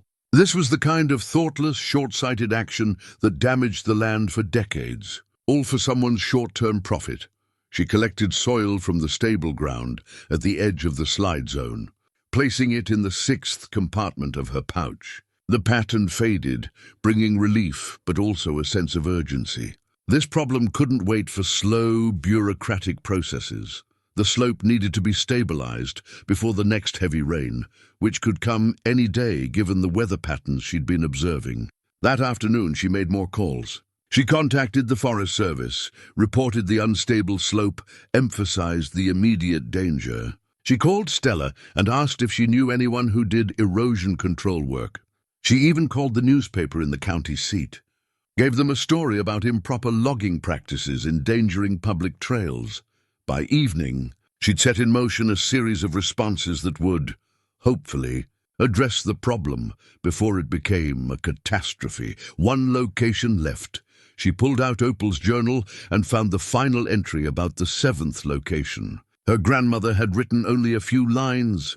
The 7th place is where you'll complete the binding. It's marked on your face, but you already know where it is. Your heart knows. When you've visited all the others, when you've collected all 7 soils, you'll be ready. Go to the heart place.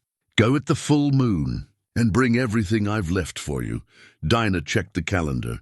The full moon was 5 days away, 5 days to prepare, 5 days to make sure she'd done everything she could for the 6 locations she'd already visited. 5 days to gather her courage for what came next. That night, she took out all the items from Opal's drawer and arranged them on her kitchen table.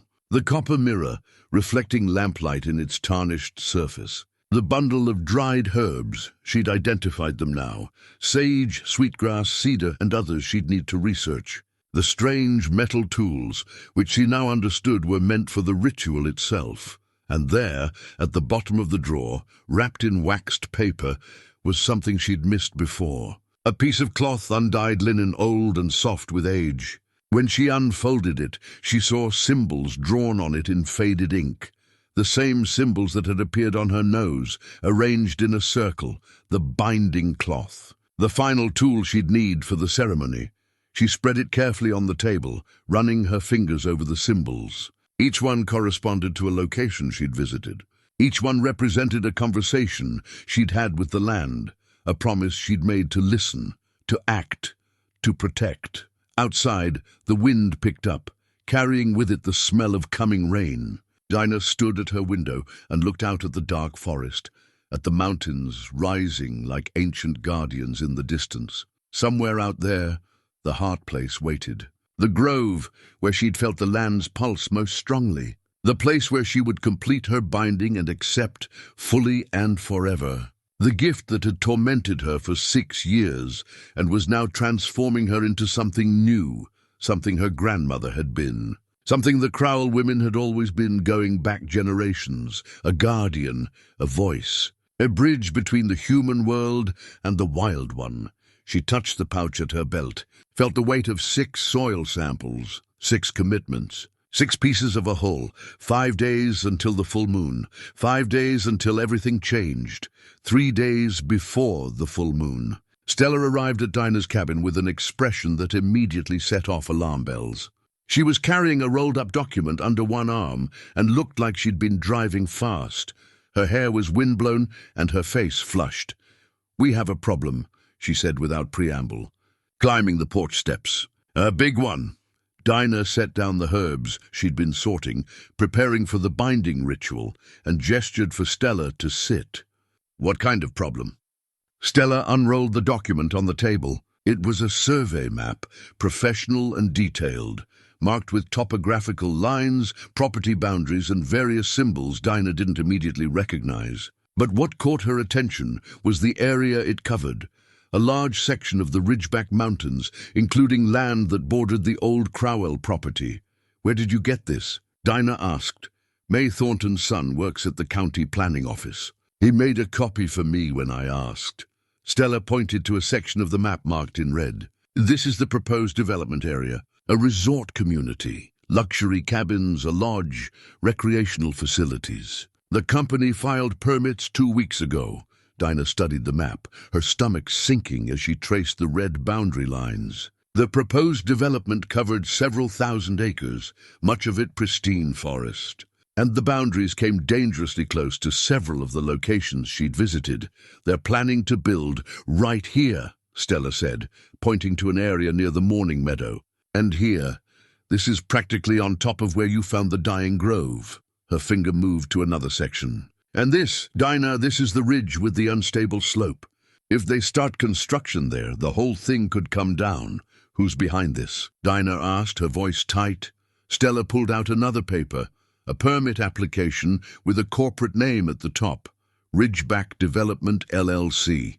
The name meant nothing to Dinah, but when she scanned down to the list of principals and investors, one name jumped out at her like a slap: Marcus Crowell.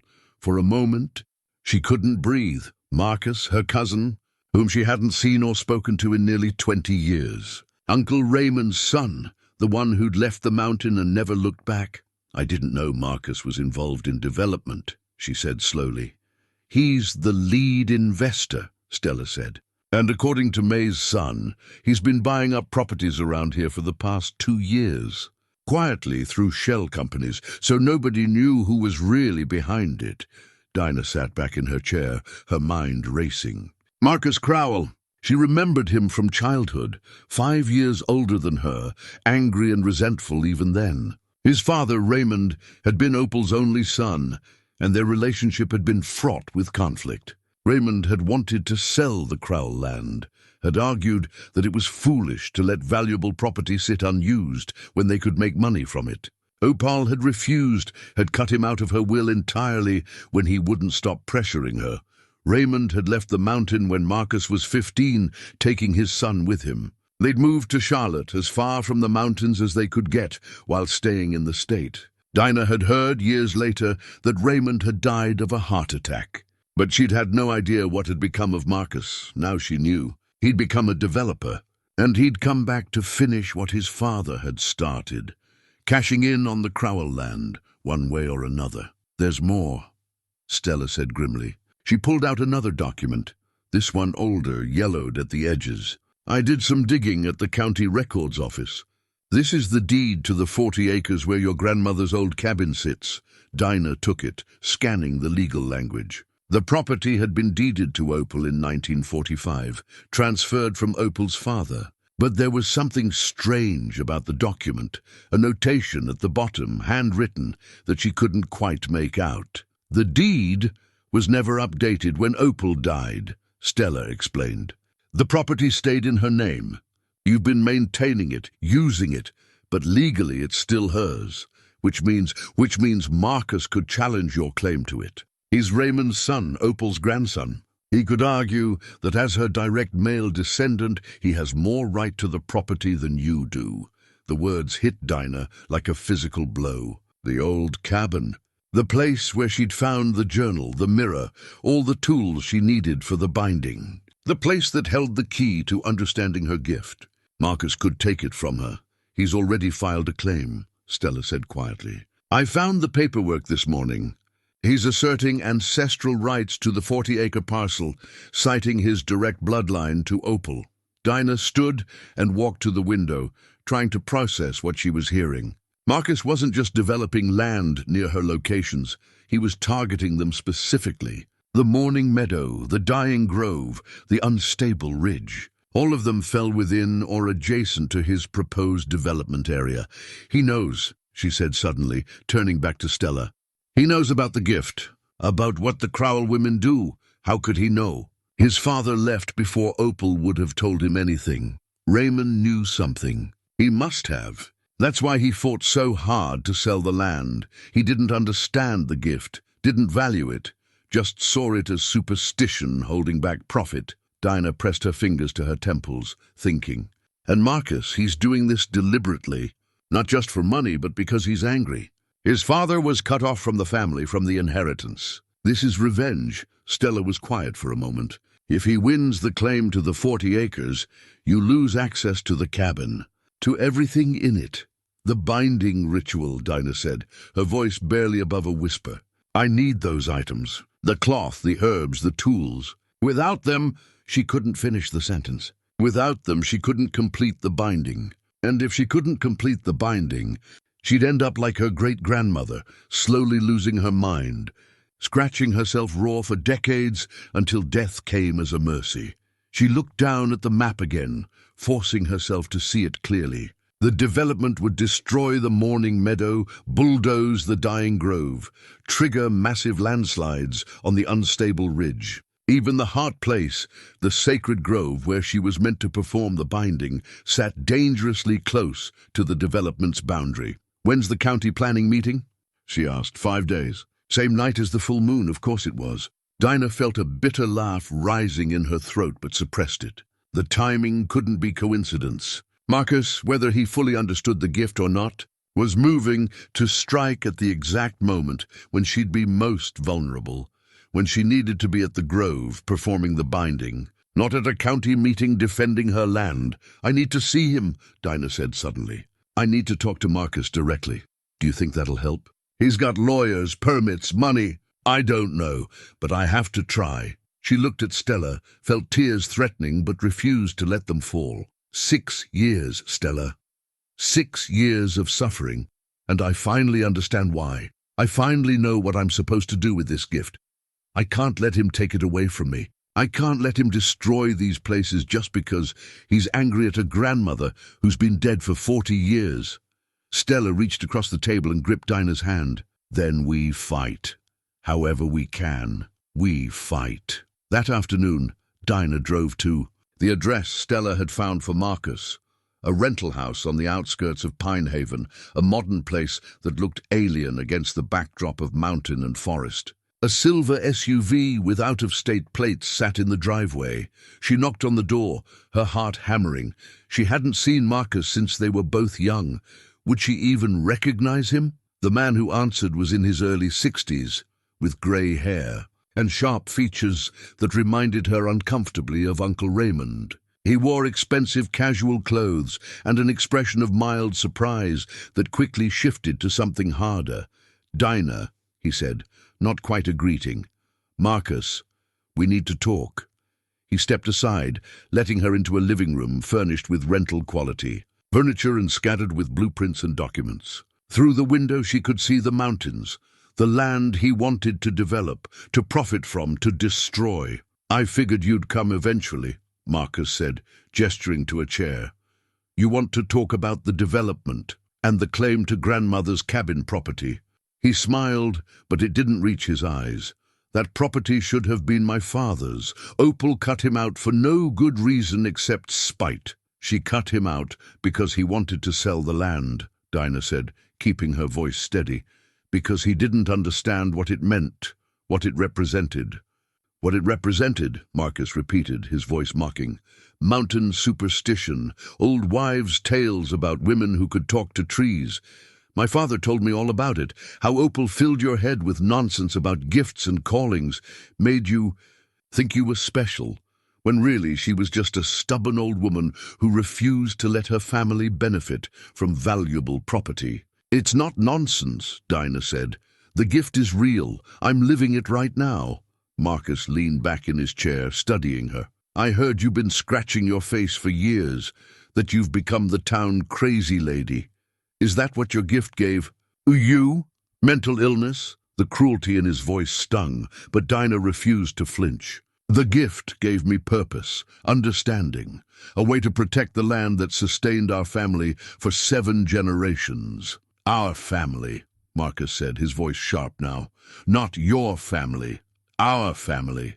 My blood runs through those mountains as much as yours does. But I was shut out. My father was shut out because Opal decided only women got to inherit, only women got to matter. And there it was, the wound at the heart of all this. Not just greed, but pain. The pain of being excluded, of being told you didn't measure up, of being cast aside by someone who should have loved you." "I'm sorry," Dinah said quietly. "I'm sorry for what happened to your father. It wasn't fair to him. But Marcus, this development, it'll destroy places that can't be replaced. The meadow, the groves, the slopes will be replaced with something useful," Marcus interrupted. "Jobs, revenue, a future for this community instead of clinging to a past that's dead and gone." He stood, walked to the window. "You know what I see when I look at these mountains, Dinah? I see waste. Thousands of acres of prime real estate, sitting unused because of superstition and sentimentality. My father saw it too, and now I'm going to do what he never could, turn this land into something that actually benefits people. It already benefits people, Dinah said, standing too. Clean water, clean air, biodiversity, carbon sequestration, natural beauty that feeds the soul. You sound like Opal, Marcus said, and it was clearly not a compliment. Same old arguments, same refusal to see reason. The county meeting is in 5 days, Dinah said, her voice harder now. I'll be there, and I'll present evidence of every environmental concern, every risk, every reason why this development is a mistake. I'll bring experts, I'll bring community members, I'll fight you every step of the way. Marcus turned from the window, and his expression was almost pitying. You can try, but I've got lawyers, permits, investments lined up. The county wants the tax revenue. The state wants the jobs. You're one woman with a handful of environmental concerns that my experts can dismiss as exaggerated. He paused. And by the way, that cabin property, my claim is solid. Opal never properly transferred it. It's going to be mine, legally.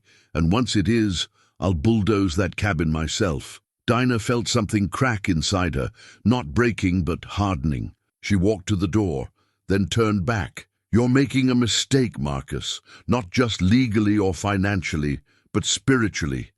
This land is trying to speak, and you're refusing to listen. That refusal will cost you more than you can imagine. Threats now, Marcus said, but his voice had lost some of its certainty. Not threats. Truth. The kind Opal tried to teach your father, and that he refused to hear. She opened the door. I'll see you at the meeting. She drove home with her hands shaking on the wheel. The confrontation had gone as badly as she'd feared. Marcus wasn't just a greedy developer. He was a wounded man, striking out at the grandmother who'd rejected his father, at the legacy that had excluded him, at the land itself for refusing to conform to his vision of value and worth. Back at her cabin, she found Doc Brennan waiting on her porch. He stood when he saw her, concern written across his face. Stella called me, he said. Told me about Marcus, about the development, about the claim to the cabin property. Dinah slumped into a chair, suddenly exhausted. I don't know if I can fight this, Doc. He's got everything lined up. Money, lawyers, political support. And the full moon is the same night as the county meeting. I can't be in 2 places at once. Doc Brennan sat beside her. Tell me about the binding ritual. What happens if you don't complete it that night? The full moon is optimal timing, according to Opal's journal. The ritual could be done at other times, but it's most powerful then. And if I wait another month, she touched her nose, felt the single remaining pattern burning. I don't know if I can wait another month. The pressure is building. I can feel it. Then you need to decide what's most important, Doc said gently. The ritual or the meeting. They're both important, Dinah said, frustration bleeding into her voice. If I don't do the ritual, I lose my mind. If I don't fight Marcus, I lose the land and everything on it. Either way, I lose. They sat in silence for a moment, watching the afternoon light slant across the mountains. Then Doc Brennan spoke. Your grandmother faced something similar, you know. Back in the 70s, there was a logging company that wanted to clear-cut a section of the forest. They had permits, political support, everything. Everyone said Opal couldn't stop them. But she did. How? Dinah asked. She went to every person in this community and showed them what would be lost. She didn't make it about her, or about mysticism, or about anything people could dismiss as superstition. She made it about their water, their trails, their children's future. She turned it into a community fight, not a personal one.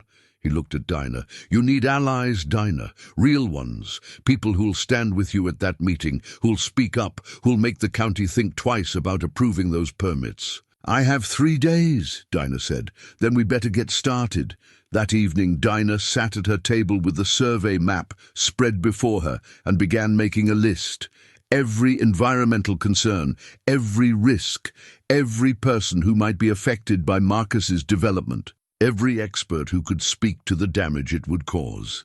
The 7th location, the final pattern on her nose, burned hotter than it ever had before. She still didn't know where it was, what it represented, but she suspected, with growing certainty, that it had something to do with this fight, that the land had been preparing her all along for this confrontation, this choice, this moment when everything would hang in the balance. Outside, clouds were gathering. A storm was coming. She could feel it in her bones, in the way the air. Pressure shifted in the restless way Russet paced the floor. 3 days until the full moon. 3 days until the county meeting. 3 days to gather her forces and prepare for a battle that would determine not just her future, but the future of the land itself. She pulled out Opal's journal and found one of the final entries, written in her grandmother's shaking hand near the end of her life. "The gift will be tested," Opal had written. "Every guardian faces a moment when the choice becomes clear. Protect the land at any cost, or step aside and let others determine its fate.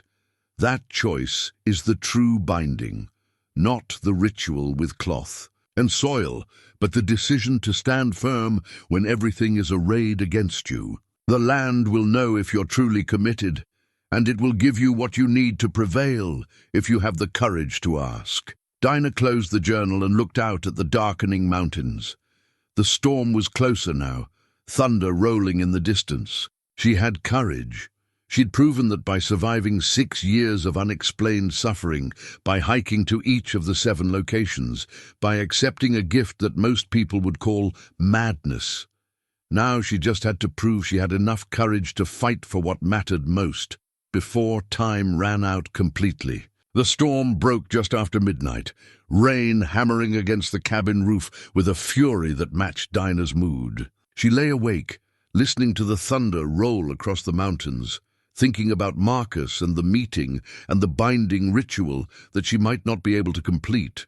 The single remaining pattern on her nose burned constantly now, a reminder of unfinished business. By dawn, the rain had stopped, leaving the world washed clean and glistening. Dinah rose early, made strong coffee, and began making phone calls. First, she called the environmental lawyer Stella had contacted weeks ago, a woman named Jennifer Park, who specialized in conservation law. Jennifer listened to Dinah's summary of the situation, asked pointed questions about the survey map and Marcus's permits, and finally said, "I'll be at the meeting, and I'll bring documentation about every environmental regulation this development potentially violates." Next, she called the EPA contact who'd handled the abandoned mine cleanup. He was sympathetic but cautious. "I can't make promises about stopping development," he said, "but I can testify about the contamination issues in the area, about how fragile these watersheds are." That might give the county pause. One by one, Dinah built her army. The forestry expert from the county extension office, a hydrologist who'd done research on Appalachian water systems, a botanist from the state university who'd written papers on old-growth forest preservation, Doc Brennan, who would speak to the health implications of disrupting clean water sources.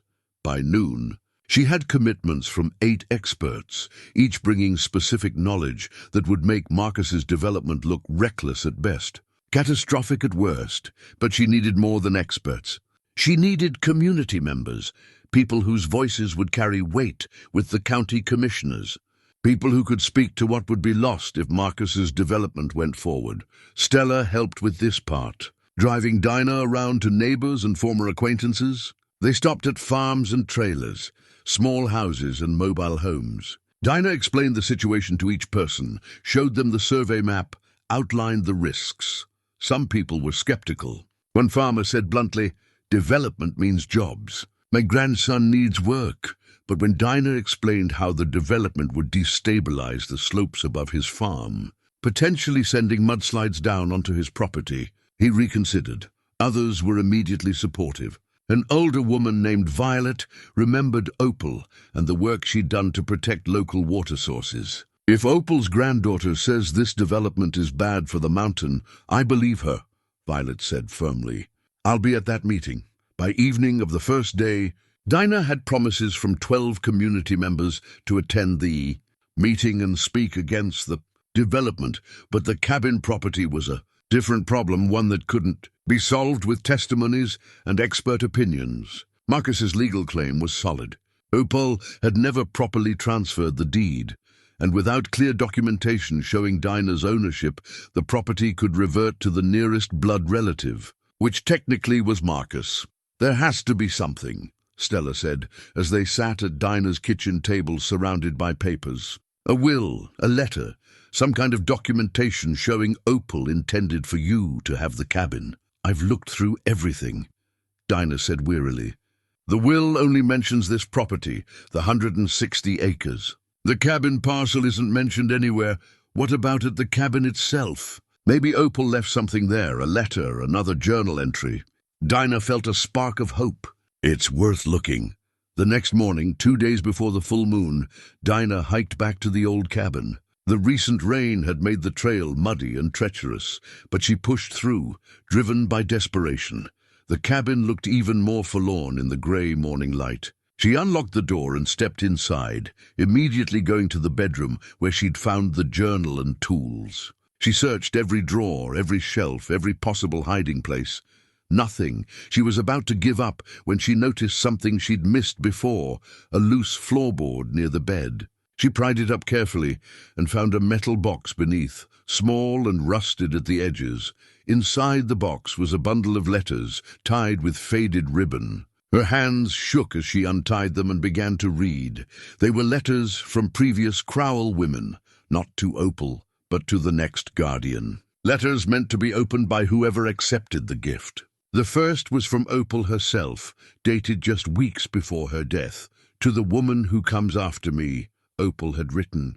"If you're reading this, then you've completed 6 of the 7 journeys. The 7th is different. It's not a location, but a test. You'll face opposition, someone who wants to harm the land you're meant to protect. This is the true binding, not the ritual with cloth and soil, but the choice to stand and fight when it would be easier to surrender." Dinah's breath caught.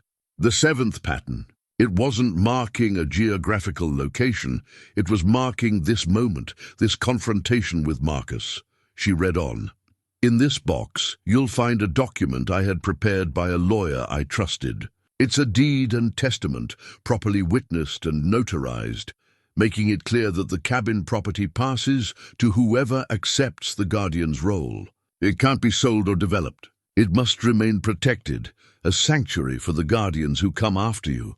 Dinah shuffled through the remaining papers and found it, a legal document, dated 1985, 6 years before Opal's death.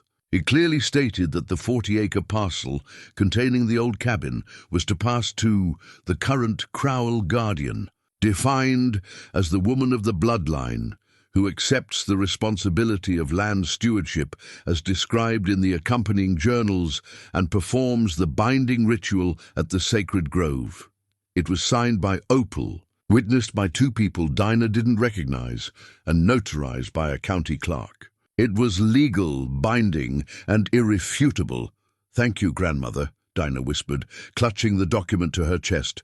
But there was one more letter in the bundle, this one much older. The paper was fragile. The ink faded to brown.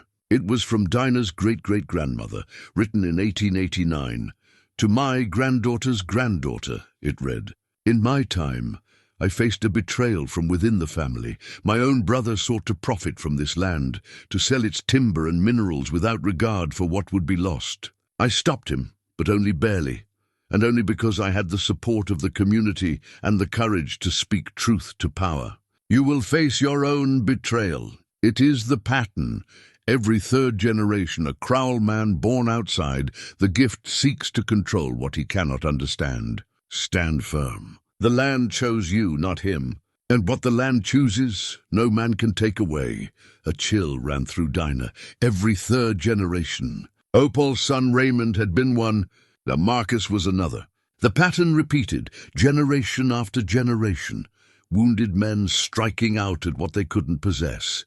She carefully packed the documents and letters, secured the cabin, and hiked back through the muddy forest with renewed purpose. She had the legal proof she needed.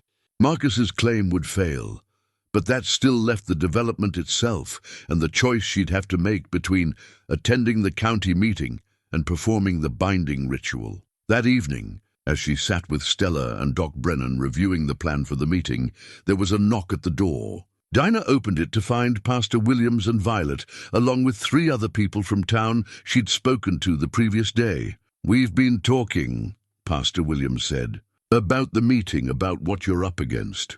And we think you need more support than just people speaking at a microphone. What did you have in mind?" Dinah asked. Violet stepped forward. "A petition. We've been going door to door all day, explaining what Marcus's development would do. We've got 83 signatures so far, people pledging to oppose the development, to vote against any commissioner who approves it. 83. Dinah felt tears prick her eyes. "In one day?" "People remember your grandmother," Pastor Williams said. "They remember how she fought for this mountain, how she was always right about what would harm it and what would help it. They're willing to give you the same trust they gave her." More people arrived as the evening wore on. A school teacher who was worried about what construction would do to the creek where students took field trips. A hunting guide whose livelihood depended on intact forest. A woman who ran a small farm-to-table restaurant using local ingredients, who understood that protecting the land meant protecting her business. By the time the last person left, well after dark, Dinah had commitments from 27 people to attend the meeting and speak. The petition had grown to over 100 signatures, and someone had contacted the regional newspaper, which was sending a reporter to cover the story. "You're not alone in this," Stella said, as they cleaned up the coffee cups and papers scattered across every surface. "That's what you need to remember. Opal might have walked this path alone, but you don't have to." The next day, one day before the full moon, Dinah spent the morning preparing her presentation for the county meeting. She decided to focus on 3 key points: the environmental damage the development would cause, the legal protections that should apply to the land, and the community's clear opposition to the project. Jennifer Park, the environmental lawyer, came by in the afternoon to review everything. She was in her 40s, sharp and efficient, with the no-nonsense air of someone who'd fought and won difficult battles. "This is good," she said, flipping through Dinah's documentation. "You've got solid evidence, multiple expert testimonies, and strong community support. The commissioners will have a hard time ignoring all of this. But they could still approve it," Dinah said. "They could. Marcus has money and influence. But even if they approve the permits, we have grounds for legal challenges. This fight doesn't necessarily end at the meeting." "I need it to end," Dinah said quietly. "I need to know the land is protected before I—" She stopped herself. "Before you what?" Jennifer asked, her expression curious. Dinah considered how much to explain. Then she pulled out Opal's journal and the letters, including the deed. "Before I complete something I should have completed 6 years ago." She told Jennifer about the gift, about the binding ritual, about the choice she'd have to make if the meeting ran late. To her credit, Jennifer didn't laugh or look skeptical. She listened carefully, asked a few clarifying questions, and then said simply, "What time do you need to be at the Grove?" "Midnight." "The full moon will be directly overhead then. The meeting starts at 7. We'll make sure everything important happens in the first 2 hours. You can slip out after that if you need to." "You believe me?" Dinah asked, surprised. Jennifer smiled. "I've spent my career fighting for land protection. I've seen enough strange connections between people and places to know that there are things science hasn't figured out how to measure yet. If you say you need to be at that grove at midnight to complete a ritual, I believe that's true for you. And that's what matters." That evening, Dinah laid out everything she'd need for the binding ritual. The cloth with its 7 symbols, the pouch containing 6 soil samples. She'd need to collect the 7th at the meeting itself, somehow. The herbs, the copper mirror, the tools. She wrapped it all carefully in a waterproof bag and set it by the door. Then she tried on the clothes she'd planned to wear to the meeting. A simple dress, the nicest one she owned, paired with a cardigan. She looked at herself in the mirror and hardly recognized the woman staring back. The scarring on her nose had faded to almost nothing. 6 of the 7 patterns were gone completely. The 7th still burned, but it was different now. less like pain and more like anticipation. The mark of unfinished business. She touched her nose gently, feeling the warmth beneath her fingers. "One more day," she whispered to her reflection. Just hold on one more day. That night she barely slept. Every hour she got up and checked the sky, watching the moon grow fuller, brighter. By dawn, it would be the day of reckoning, the day when she'd fight for the land at the county meeting. And then, if all went well, complete the binding ritual that would finally end 6 years of suffering and begin her true work as guardian. She thought about Marcus, about the wounded anger, driving him to destroy what he couldn't possess. She thought about her grandmother Opal, about all the Crowell women who'd walked this path before her, who'd faced their own trials and emerged stronger. She thought about the 7 locations, the poisoned creek, the dying grove, the dead meadow, the threatened spring, the heart place, the unstable ridge, and the 7th location, which she now understood wasn't a place but a moment. This moment, this choice. As the sun finally rose on the day of the full moon, Dinah stood on her porch and looked out at the mountains she was meant to protect. They were beautiful in the golden morning light, ancient and patient, waiting to see what she would do. "I won't let you down," she said aloud to the land, to Opal, to whatever force had chosen her for this work. "I promise." The pattern on her nose flared with heat, and somewhere deep in the forest, she heard it again, that howl that was neither human nor animal, the sound that had frightened her weeks ago in Opal's cabin. This time, she understood what it meant. It wasn't a threat. It was acknowledgement. The land was watching. The land was waiting. And tonight, one way or another, everything would change. Russet whined softly at her feet, sensing her tension. She reached down and scratched his ears, taking comfort in the simple, solid reality of him. "Come on, boy," she said. "We've got work to do." She went inside, made breakfast, and began the final preparations for the most important day of her life. Outside, the sun climbed higher, marking the hours until evening, until the meeting, until midnight, until the binding. The county meeting hall was packed by 6:30, half an hour before the official start time. Dinah sat in the front row, between Stella and Doc Brennan, watching as people filed in. Some she recognized, many she didn't. The petition had grown to over 200 signatures by that afternoon, and it seemed like a good portion of those signers had shown up in person. Marcus sat on the opposite side of the aisle with his lawyers, 3 of them, in expensive suits that looked out of place in the modest meeting hall. He'd glanced at Dinah when he arrived, his expression unreadable, and then turned away without acknowledgement. The 5 county commissioners filed in at 7 sharp, taking their seats at the long table at the front of the room. Commissioner Bradley, the chairman, was a man in his 60s who'd held the position for 20 years. He gavelled the meeting to order and began with routine business: budget reports, permit approvals for minor construction projects, updates on road maintenance. Dinah felt the pattern on her nose burning steadily, a reminder of what waited for her after this meeting. She checked her watch. 7:15. She had until midnight to complete the binding. That gave her less than 5 hours, and she'd need at least an hour to hike to the sacred grove. Finally, Commissioner Bradley called the item everyone had come for: development permit application from Ridgeback Development LLC for a resort community on parcels 847 through 863. Marcus stood, confident and polished, and began his presentation. He had slides, economic projections, architectural renderings of luxury cabins nestled among trees. He spoke about job creation, tax revenue, attracting tourism, bringing prosperity to a region that had struggled economically for decades. It was a compelling presentation, Dinah had to admit. If you didn't know what would be destroyed to build his vision, it sounded almost reasonable. When Marcus finished, Commissioner Bradley asked if anyone wished to speak in opposition. Jennifer Park stood first. She was calm, professional, devastating. She outlined every environmental regulation the development would potentially violate, every permit that had been inadequately researched, every risk assessment that had been glossed over or ignored entirely.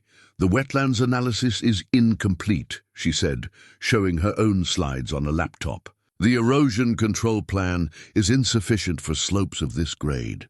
And the water impact study fails to account for the underground aquifer system that supplies drinking water to over 3,000 residents downstream." She spoke for 15 minutes, methodical and precise, building an irrefutable case that the development was recklessly planned at best, deliberately destructive at worst. Marcus's lawyers objected several times, but Jennifer had documentation for every claim. By the time she sat down, the commissioners were frowning and taking notes. Then the experts spoke. The EPA representative detailed the mine contamination issues and how construction could spread pollutants further.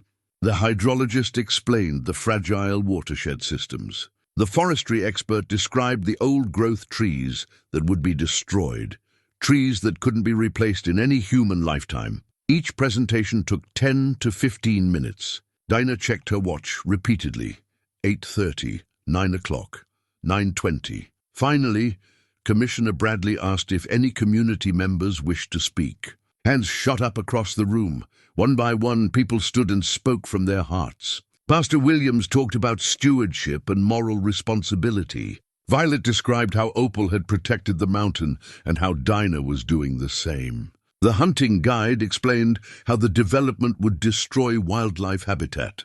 The restaurant owner talked about the tourism value of pristine wilderness versus developed resort communities. Marcus's face grew tighter with each speaker. His lawyers whispered among themselves, looking less confident than they had at the start.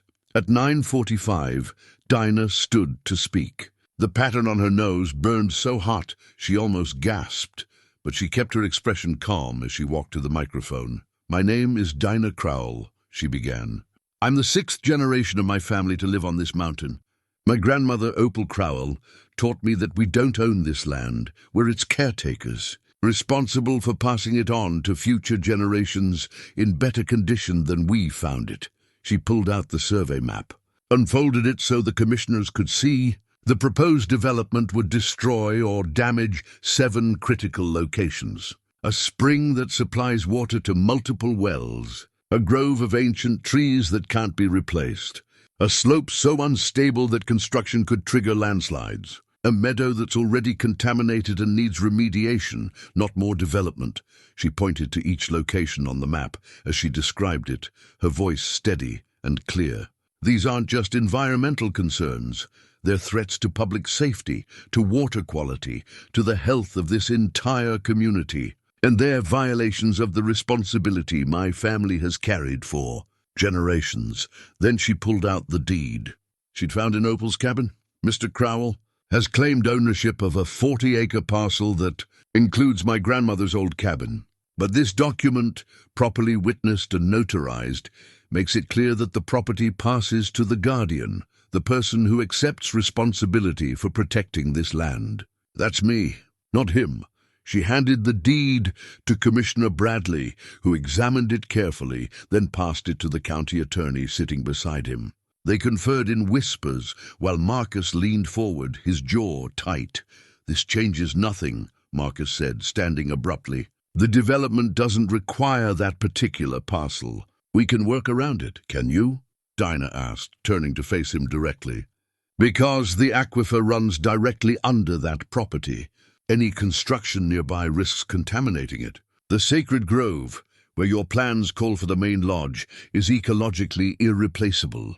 The ridge you want to build access roads on is already unstable from illegal logging." She took a breath, feeling the weight of the moment. "You're not trying to develop this land, Marcus. You're trying to punish it. Because your father was angry at our grandmother, and you inherited that anger. But the land doesn't care about family feuds. It just asks to be protected, to be treated with respect." The room was silent. Marcus stared at her, and for a moment she saw something crack in his expression, recognition maybe of the truth in her words, but then his face hardened again. "This is exactly the kind of emotional nonsense my father had to deal with. You can't stop progress with feelings and superstition." "I'm not trying to stop progress," Dinah said quietly. "I'm trying to stop destruction." "There's a difference." Commissioner Bradley gavelled for order. "We'll take a 15-minute recess to review the documentation and confer." The commissioners filed out, taking Jennifer's evidence folders and Dinah's deed with them. People in the audience began talking in low, urgent voices. Dinah checked her watch. 10:15. She had less than 2 hours until midnight. Stella touched her arm. "You did well. Really well." "It might not be enough," Dinah said. "It has to be," Doc Brennan said firmly. "We've given them every reason to deny the permits. If they approve them anyway, it'll be pure politics over sense." The 15 minutes stretched to 25. When the commissioners finally returned, their expressions were grave. Commissioner Bradley cleared his throat. "We've reviewed all the testimony and documentation presented tonight. The environmental concerns raised are significant and require further investigation. The water impact study in particular needs to be redone by independent experts. The erosion control plans need to be strengthened. And the archaeological survey, we've been informed by the State Historical Society that the area may contain sites of cultural significance that weren't adequately assessed." Marcus half rose from his seat, but his lawyer pulled him back down. "Therefore," Bradley continued, "we're tabling this application for 90 days to allow for additional studies and revised plans. No construction permits will be issued during this period." Relief flooded through Dinah. Not a complete victory. The development could still be approved eventually. But a reprieve. 3 months to build more opposition, to find more evidence, to protect the land. "Furthermore," Bradley said, looking directly at Marcus, "we're referring the property claim to the county attorney for legal review. Until that's resolved, no permits will be issued for any construction on or near the disputed 40-acre parcel." The room erupted in applause. People were standing, clapping, some crying with relief. Stella hugged Dinah, and Doc Brennan patted her shoulder with proud satisfaction. But Dinah was already looking at her watch. 10:55. She had barely an hour to reach the sacred grove, and it was at least a 45-minute hike from where her truck was parked at the trailhead. She grabbed the waterproof bag she'd hidden under her seat, the one containing everything she needed for the binding ritual, and turned to Stella. "I have to go now. The grove?" Stella asked. "I can't miss it." "Not tonight." "Then go," Stella said, understanding in her eyes. "We'll handle things here." Dinah pushed through the crowd, ignoring the people who wanted to congratulate her, apologizing as she went. She burst out of the meeting hall into the cool night air, the full moon already high overhead, illuminating everything in silver light. Her truck was parked 2 blocks away. She ran, her dress shoes slapping against pavement, the waterproof bag bumping against her hip. She'd never make it in time. The trail to the grove was treacherous in the dark, even with a flashlight. And she still needed to collect the 7th soil sample. The 7th sample. She stopped abruptly, standing in the middle of the empty street, moonlight washing over her. The 7th location. The 7th pattern. She'd thought it represented this fight, this confrontation with Marcus. But maybe it was more specific than that. Maybe it represented this exact moment, this exact place, standing between the meeting hall where she'd fought for the land, and the grove where she would bind herself to it forever. She knelt right there in the street, not caring who might see, and dug her fingers into the dirt at the road's edge. It was just dirt. Town dirt, mixed with gravel and dust and the detritus of civilization. But it was also mountain dirt, the same soil that formed the bones of the peaks rising in the distance. She placed the soil in the 7th and final compartment of the pouch, and the moment she did, the pattern on her nose flared with brilliant heat, then vanished completely. Relief washed through her so profound she nearly wept. All 7 patterns were gone. The burning, the itching, the torment that had plagued her for 6 years had finally completely ended. But she wasn't finished yet. The binding ritual still needed to be completed. She had to reach the sacred grove, had to perform the ceremony that would transform this temporary relief into permanent connection, that would make her truly and fully the guardian the land had called her to be. She stood, the pouch warm at her belt, now containing soil from all 7 locations. Contaminated Creek, Dying Grove, Dead Meadow threatened spring, Sacred Heart Place, unstable ridge, and this final spot where civilization met wilderness, where she'd fought and won the first battle to protect what mattered most. She ran to her truck, started the engine, and drove toward the trailhead that led deepest into the mountains. The clock on the dashboard read 11:05. She had less than an hour. The trail was treacherous at night, even with the full moon providing silver illumination through the canopy. Dinah pushed forward, ignoring her burning lungs and aching legs, the waterproof bag bouncing against her back. She'd changed into hiking boots in the truck, but was still wearing the dress from the meeting, and it caught on branches and undergrowth as she climbed. Her flashlight beam swept across familiar landmarks, the fallen oak, the creek crossing, the outcropping of granite that marked the halfway point. She was making good time, but not good enough. It was 11:30 by the time she reached the ridge overlooking the grove, and she still had to descend the steep slope on the other side. She half ran, half slid down the slope, catching herself on trees, her hands scraped raw. When she finally stumbled into the clearing where the ancient trees stood in their cathedral circle, the moon was directly overhead, flooding the grove with light so bright it seemed almost like daylight. Dinah stopped at the edge of the clearing, breathing hard, and felt the power of the place wash over her. This was it. This was where everything would either come together or fall apart. She moved to the center of the grove, to the spot where the small stream burbled through, and set down her bag. Her hands were shaking as she pulled out the items one by one. The binding cloth, the 7-compartment pouch, the herbs, the copper mirror, the tools. She spread the cloth on the bare earth, just as Opal's instructions had described. Then, following the journal's precise directions, she began to arrange the 7 soils in a circle on the cloth, each one placed at a specific point corresponding to compass directions and elemental associations. The contaminated creek soil went north, water poisoned, water in need of healing. The Dying Grove soil went east, life struggling, life requiring intervention. The Dead Meadow soil went south, fire and destruction, land burned by human carelessness. The threatened spring soil went west, water again, but pure water, water worth protecting. The Heart Place soil went at the center, the core, the standard, the goal. The unstable ridge soil was placed between north and east, earth itself, the bones of the mountain.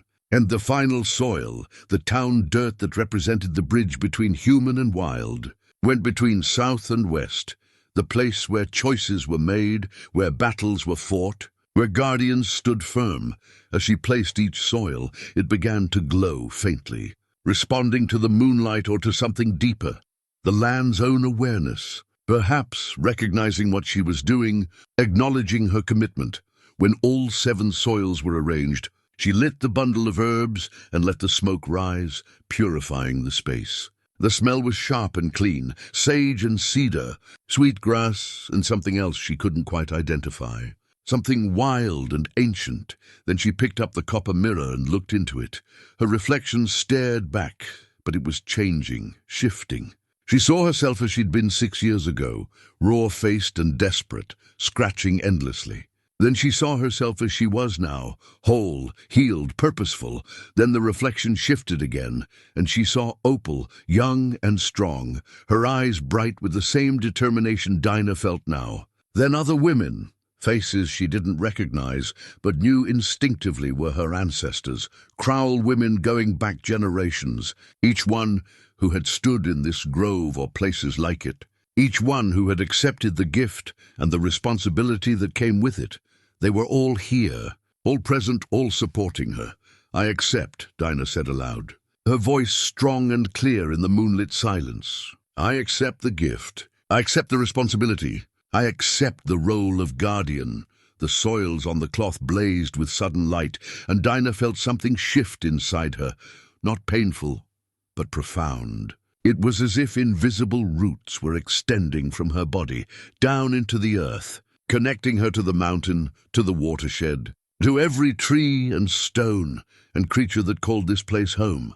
She could feel it all suddenly, the slow breath of the ancient oaks, the quick heartbeat of deer bedded down for the night, the cold flow of underground springs, the patient growth of fungi breaking down fallen wood. She was connected to it all, aware of it all, responsible for it all. The sensation should have been overwhelming, but instead, it felt right. It felt like coming home. She knelt and placed her palms flat on the earth, felt the mountain's heartbeat sinking with her own. The 7 soils swirled together on the cloth, mixing and blending until they were no longer separate samples, but one unified whole, a mandala of earth that pulsed with its own life. "Thank you," she whispered, though she wasn't sure if she was thanking the land or Opal, or the long line of women who had walked this path before her. Maybe she was thanking all of them. Then she heard footsteps. Dinah's head snapped up, her hand reaching instinctively for the walking stick she'd brought, Opal's old hickory stick with its copper inlays. Now glowing faintly in the moonlight, Marcus stepped into the clearing, and for a moment they stared at each other across the sacred space. "How did you find me?" Dinah asked, her voice steady despite her racing heart. "I followed you from town," Marcus said. His expensive suit was dirty and torn, his face scratched from pushing through undergrowth. "I wanted to see—" He stopped, looking around the grove with an expression Dinah couldn't quite read. "I wanted to see what was worth more than money, worth more than progress." He walked closer and Dinah tensed, but he made no threatening moves. He simply stood at the edge of the circle, looking at the glowing soils, at the mandala on the cloth, at Dinah kneeling in the moonlight. "My father told me stories," Marcus said quietly, "about Opal, about the gift, about the Crowell women and their strange connection to this land. He said it was nonsense, superstition, a waste of potential." He paused. "But standing here, seeing this, I don't think it's nonsense at all. What do you want, Marcus?" Dinah asked. "I want to understand," he said, and there was genuine pain in his voice. "Why she chose you over us. Why the gift only goes to women. Why my father and I were shut out from something that should have been our inheritance too." Dinah stood slowly, the walking stick in her hand, feeling the power of the grove supporting her. "The gift didn't choose me over you. It chose whoever would listen. Your father wouldn't listen. He saw the land as something to exploit, not protect. And you," she looked at him steadily, "you inherited his anger instead of Opal's wisdom. So I can never have this." Marcus gestured at the grove, at the glowing mandala.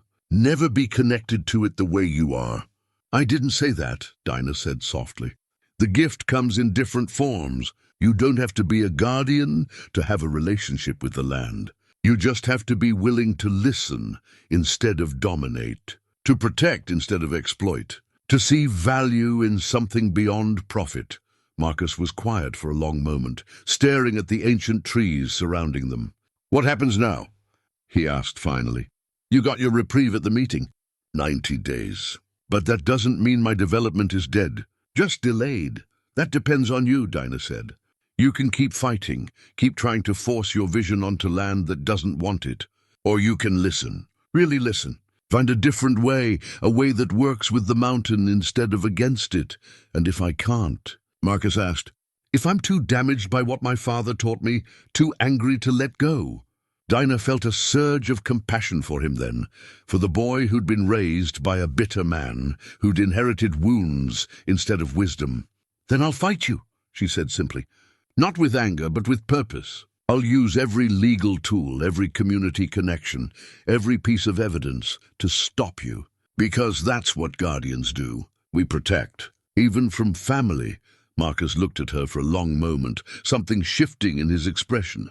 Then he knelt at the edge of the circle, careful not to disturb the mandala, and placed his palm flat on the earth. He stayed that way for several heartbeats, eyes closed, and Dinah saw his face change, saw the tension drain from his shoulders, saw something like peace settle over his features. When he finally stood, tears were streaming down his face. "I felt it," he whispered. "Just for a moment, I felt what you feel. The connection, the life, the—" He struggled for words. The wholeness of it. Dinah felt her own eyes filling with tears. Then you understand now.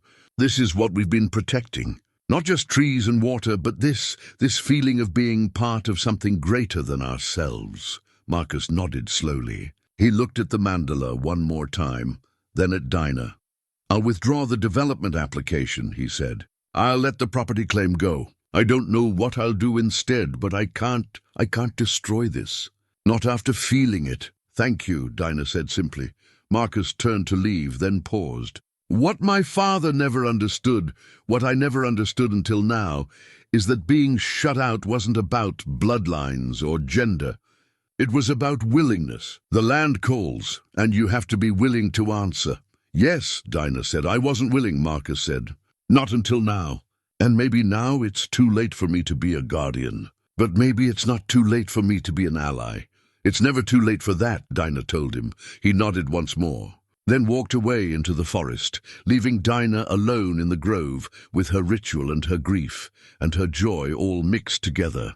She returned to the mandala, to the glowing soils that represented 7 wounds and 7 commitments, 7 pieces of a conversation between human and wild that had been going on for generations and would continue long after she was gone. She completed the ritual as the moon began its descent toward the western horizon, speaking the final words from Opal's journal, sealing her bond with the land forever. When it was done, she carefully folded the binding cloth, now stained with 7 colors of earth, and placed it in her bag. The soils had merged completely, creating a pattern that looked like a living map of the mountain, watersheds and ridges, groves and meadows, all connected, all whole. Dinah stood in the center of the grove and felt the full weight and wonder of what she'd become. Guardian, steward, voice for the voiceless, keeper of the old ways and hope for the future. The land whispered its gratitude, and she whispered back, I'm here, I'm listening. And I'll protect you, always. Then she gathered her things and began the long walk home, carrying with her the gift that had tormented her, transformed her, and finally made her whole. 2 weeks after the county meeting and the binding ritual, Dinah stood at the edge of the contaminated creek and watched as EPA workers in protective gear began the cleanup process. Heavy equipment sat on the ridge above, preparing to seal the abandoned mine entrance permanently. It would take months, maybe years, to fully restore the watershed. But the work had begun. The pattern that had once burned on her nose for this location was gone. But she could still feel the creek's distress, could sense the slow poison leaching into the water. The gift hadn't disappeared with the completion of the binding. It had simply changed. She no longer needed physical markers to know where problems existed. She could feel them now, a constant awareness at the edge of her consciousness, like a low hum that grew louder when something needed her attention. Ms. Crowell? One of the EPA workers approached, pulling off his gloves. We wanted to thank you again for reporting this. If it had gone on much longer, the contamination would have spread beyond our ability to contain it. I'm just glad it's being addressed, Dinah said. She spent the morning there, documenting the cleanup process in her journal, the new journal she'd started following Opal's tradition. She wrote detailed descriptions of the work being done, sketched the layout of the site, noted the names of the people involved. Someday, another Crowell woman would read these entries and understand what had been accomplished here. From the creek, she drove to the dying grove, where forestry workers were carefully removing infected trees and treating the soil. The county extension office had secured a grant for the restoration work, and volunteers from the community showed up every weekend to help with replanting native species and removing invasive plants. Pastor Williams was there that morning, his sleeves rolled up, digging holes for new saplings. He waved when he saw Dinah. You should be proud, he said as she approached. This work wouldn't be happening without you. It's not just me, Dinah said, looking around at the dozen volunteers scattered across the grove. It takes a community. That's what Opal used to say, Pastor Williams said with a smile. Guardianship isn't a solo job. It's about bringing people together around a common purpose. Dinah helped plant trees for a few hours, feeling the satisfaction of putting healthy roots into healing soil. The grove would recover, slowly but surely. In 20 years, these saplings would be strong young trees. In 50 years, they'd form a new canopy. In 100 years, they might even approach the majesty of the old-growth forest nearby. She wouldn't be alive to see it.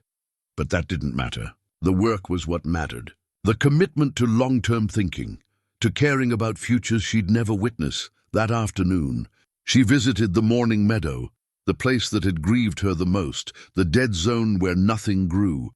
She'd been coming here once a week since the binding, just sitting with the land, bearing witness to its wound. Today, she brought something new, a package from the State University's botany department. Inside were specially developed bacterial cultures that could help break down soil toxins. The first step in a decades-long remediation process. She knelt in the grey earth and carefully introduced the cultures according to the instructions, mixing them into the soil, watering them in. They probably wouldn't show visible results for months, maybe years. But she'd started the process. She'd planted the seeds of hope, even if they wouldn't bloom in her lifetime. As she worked, she heard a vehicle approaching on the old logging road. She turned to see a familiar truck, Marcus's silver SUV, though it was considerably more scratched and dirty than it had been 2 weeks ago. Marcus climbed out, and Dinah was struck by how different he looked. Less polished, more present. He was wearing work clothes and hiking boots, and he carried a canvas bag similar to her own. "Dinah," he said, nodding respectfully. "I hope I'm not intruding. What are you doing here?" She asked, though not unkindly. "I've been coming out to the mountain every day," he said. "Hiking the trails, sitting with the land, trying to understand what I almost destroyed." He paused. "And I've been thinking about what you said, about finding a different way, one that works with the land instead of against it." He pulled out a rolled document from his bag, plans, but not the kind he'd presented at the county meeting. These showed something smaller, more thoughtful. "I talked to some sustainable development consultants. They suggested a different approach, a conservation easement on most of the land, with a small educational center here at the meadow. A place where people could learn about restoration ecology, about the history of environmental damage and healing." He spread the plans on the hood of his truck, and Dinah studied them. The building would be modest, designed to blend with the landscape. Solar panels, rainwater collection, native plant gardens. And most importantly, it would protect the vast majority of the land from any development at all. The center could employ local people, Marcus continued. Educators, guides, restoration workers. It would bring tourism, but the right kind. People coming to learn, not to consume. And any profits would go back into conservation work. "You'd give up that much profit?" Dinah asked. "I'd give up some profit to do something meaningful," Marcus said. "My father spent his whole life angry, and what did it get him? An early death, and a son who inherited his bitterness. I don't want to die angry, Dinah. I want to die knowing I helped instead of hurt." Dinah felt tears prick her eyes. "What changed?" she asked. "Was it just that moment in the grove?" "Partly," Marcus said. "But also, I've been reading my grandmother's journals. You mentioned them at the meeting, and I realized I never knew her, not really. My father painted her as the villain, the woman who chose land over family. But her journals," his voice caught. "She loved us, Dinah. She loved my father. She just couldn't let him destroy what she was meant to protect. She did love him," Dinah said softly. "He broke her heart when he left. I know that now." Marcus rolled up the plans. "I'm not asking for your blessing or anything. I know I don't deserve it, but I wanted you to know that I'm trying to be better than my father was. Trying to be the kind of person Opal might have been proud of. She would be proud," Dinah said. "And so am I." They stood together in the dead meadow, in the place where nothing grew but where hope had been planted, and Dinah felt the rightness of it. Marcus couldn't be a guardian. That gift had its own rules, its own calling. But he could be an ally, a supporter, someone who used his resources and skills to help rather than harm. Over the following days, word of Marcus's transformation spread through Pinehaven. Some people were skeptical, figuring it was just another angle, another scheme. But others, especially those who remembered Opal, saw it as redemption, the prodigal grandson returning, changed by the same land that had changed generations of Crowell women before him. The county formally denied all permits for the original development and began working with Marcus on the educational center concept instead. It would take years to bring to fruition, but the groundwork was laid. Dinah continued her rounds of the 7 locations, checking on progress, documenting changes, coordinating with experts and volunteers. The unstable ridge was being stabilized with a combination of erosion control measures and strategic replanting. The threatened spring was being protected with a conservation buffer. The sacred grove received official designation as a protected old-growth area, ensuring it would never be logged or developed. One evening, about a month after the binding ritual, Stella came by with a bottle of wine and 2 glasses. They sat on Dinah's porch as the sun set, painting the mountains in shades of gold and purple. "You did it," Stella said, pouring the wine. "You saved the mountain." "I started the work," Dinah corrected gently. "But it's work that never really ends. There will always be new threats, new challenges. That's what it means to be a guardian. Are you happy?" Stella asked. "Now that you understand the gift, now that the suffering has ended, are you happy?" Dinah considered the question carefully. Her nose no longer itched or burned. The scarring had healed to the point where it was barely noticeable. She slept through the night. She was reconnected to her community, and she had purpose, deep, meaningful purpose that gave shape to every day. But she also carried new burdens. The awareness of every threat to the land, the responsibility of responding to every call for help, the knowledge that she would spend the rest of her life in service to something larger than herself. "I'm not sure happy is the right word," she said finally. "I'm fulfilled. I'm complete. I understand why I'm here and what I'm meant to do. And that's better than happiness, I think. That's peace." Stella raised her glass. "To peace, then. And to guardians who answer when the land calls."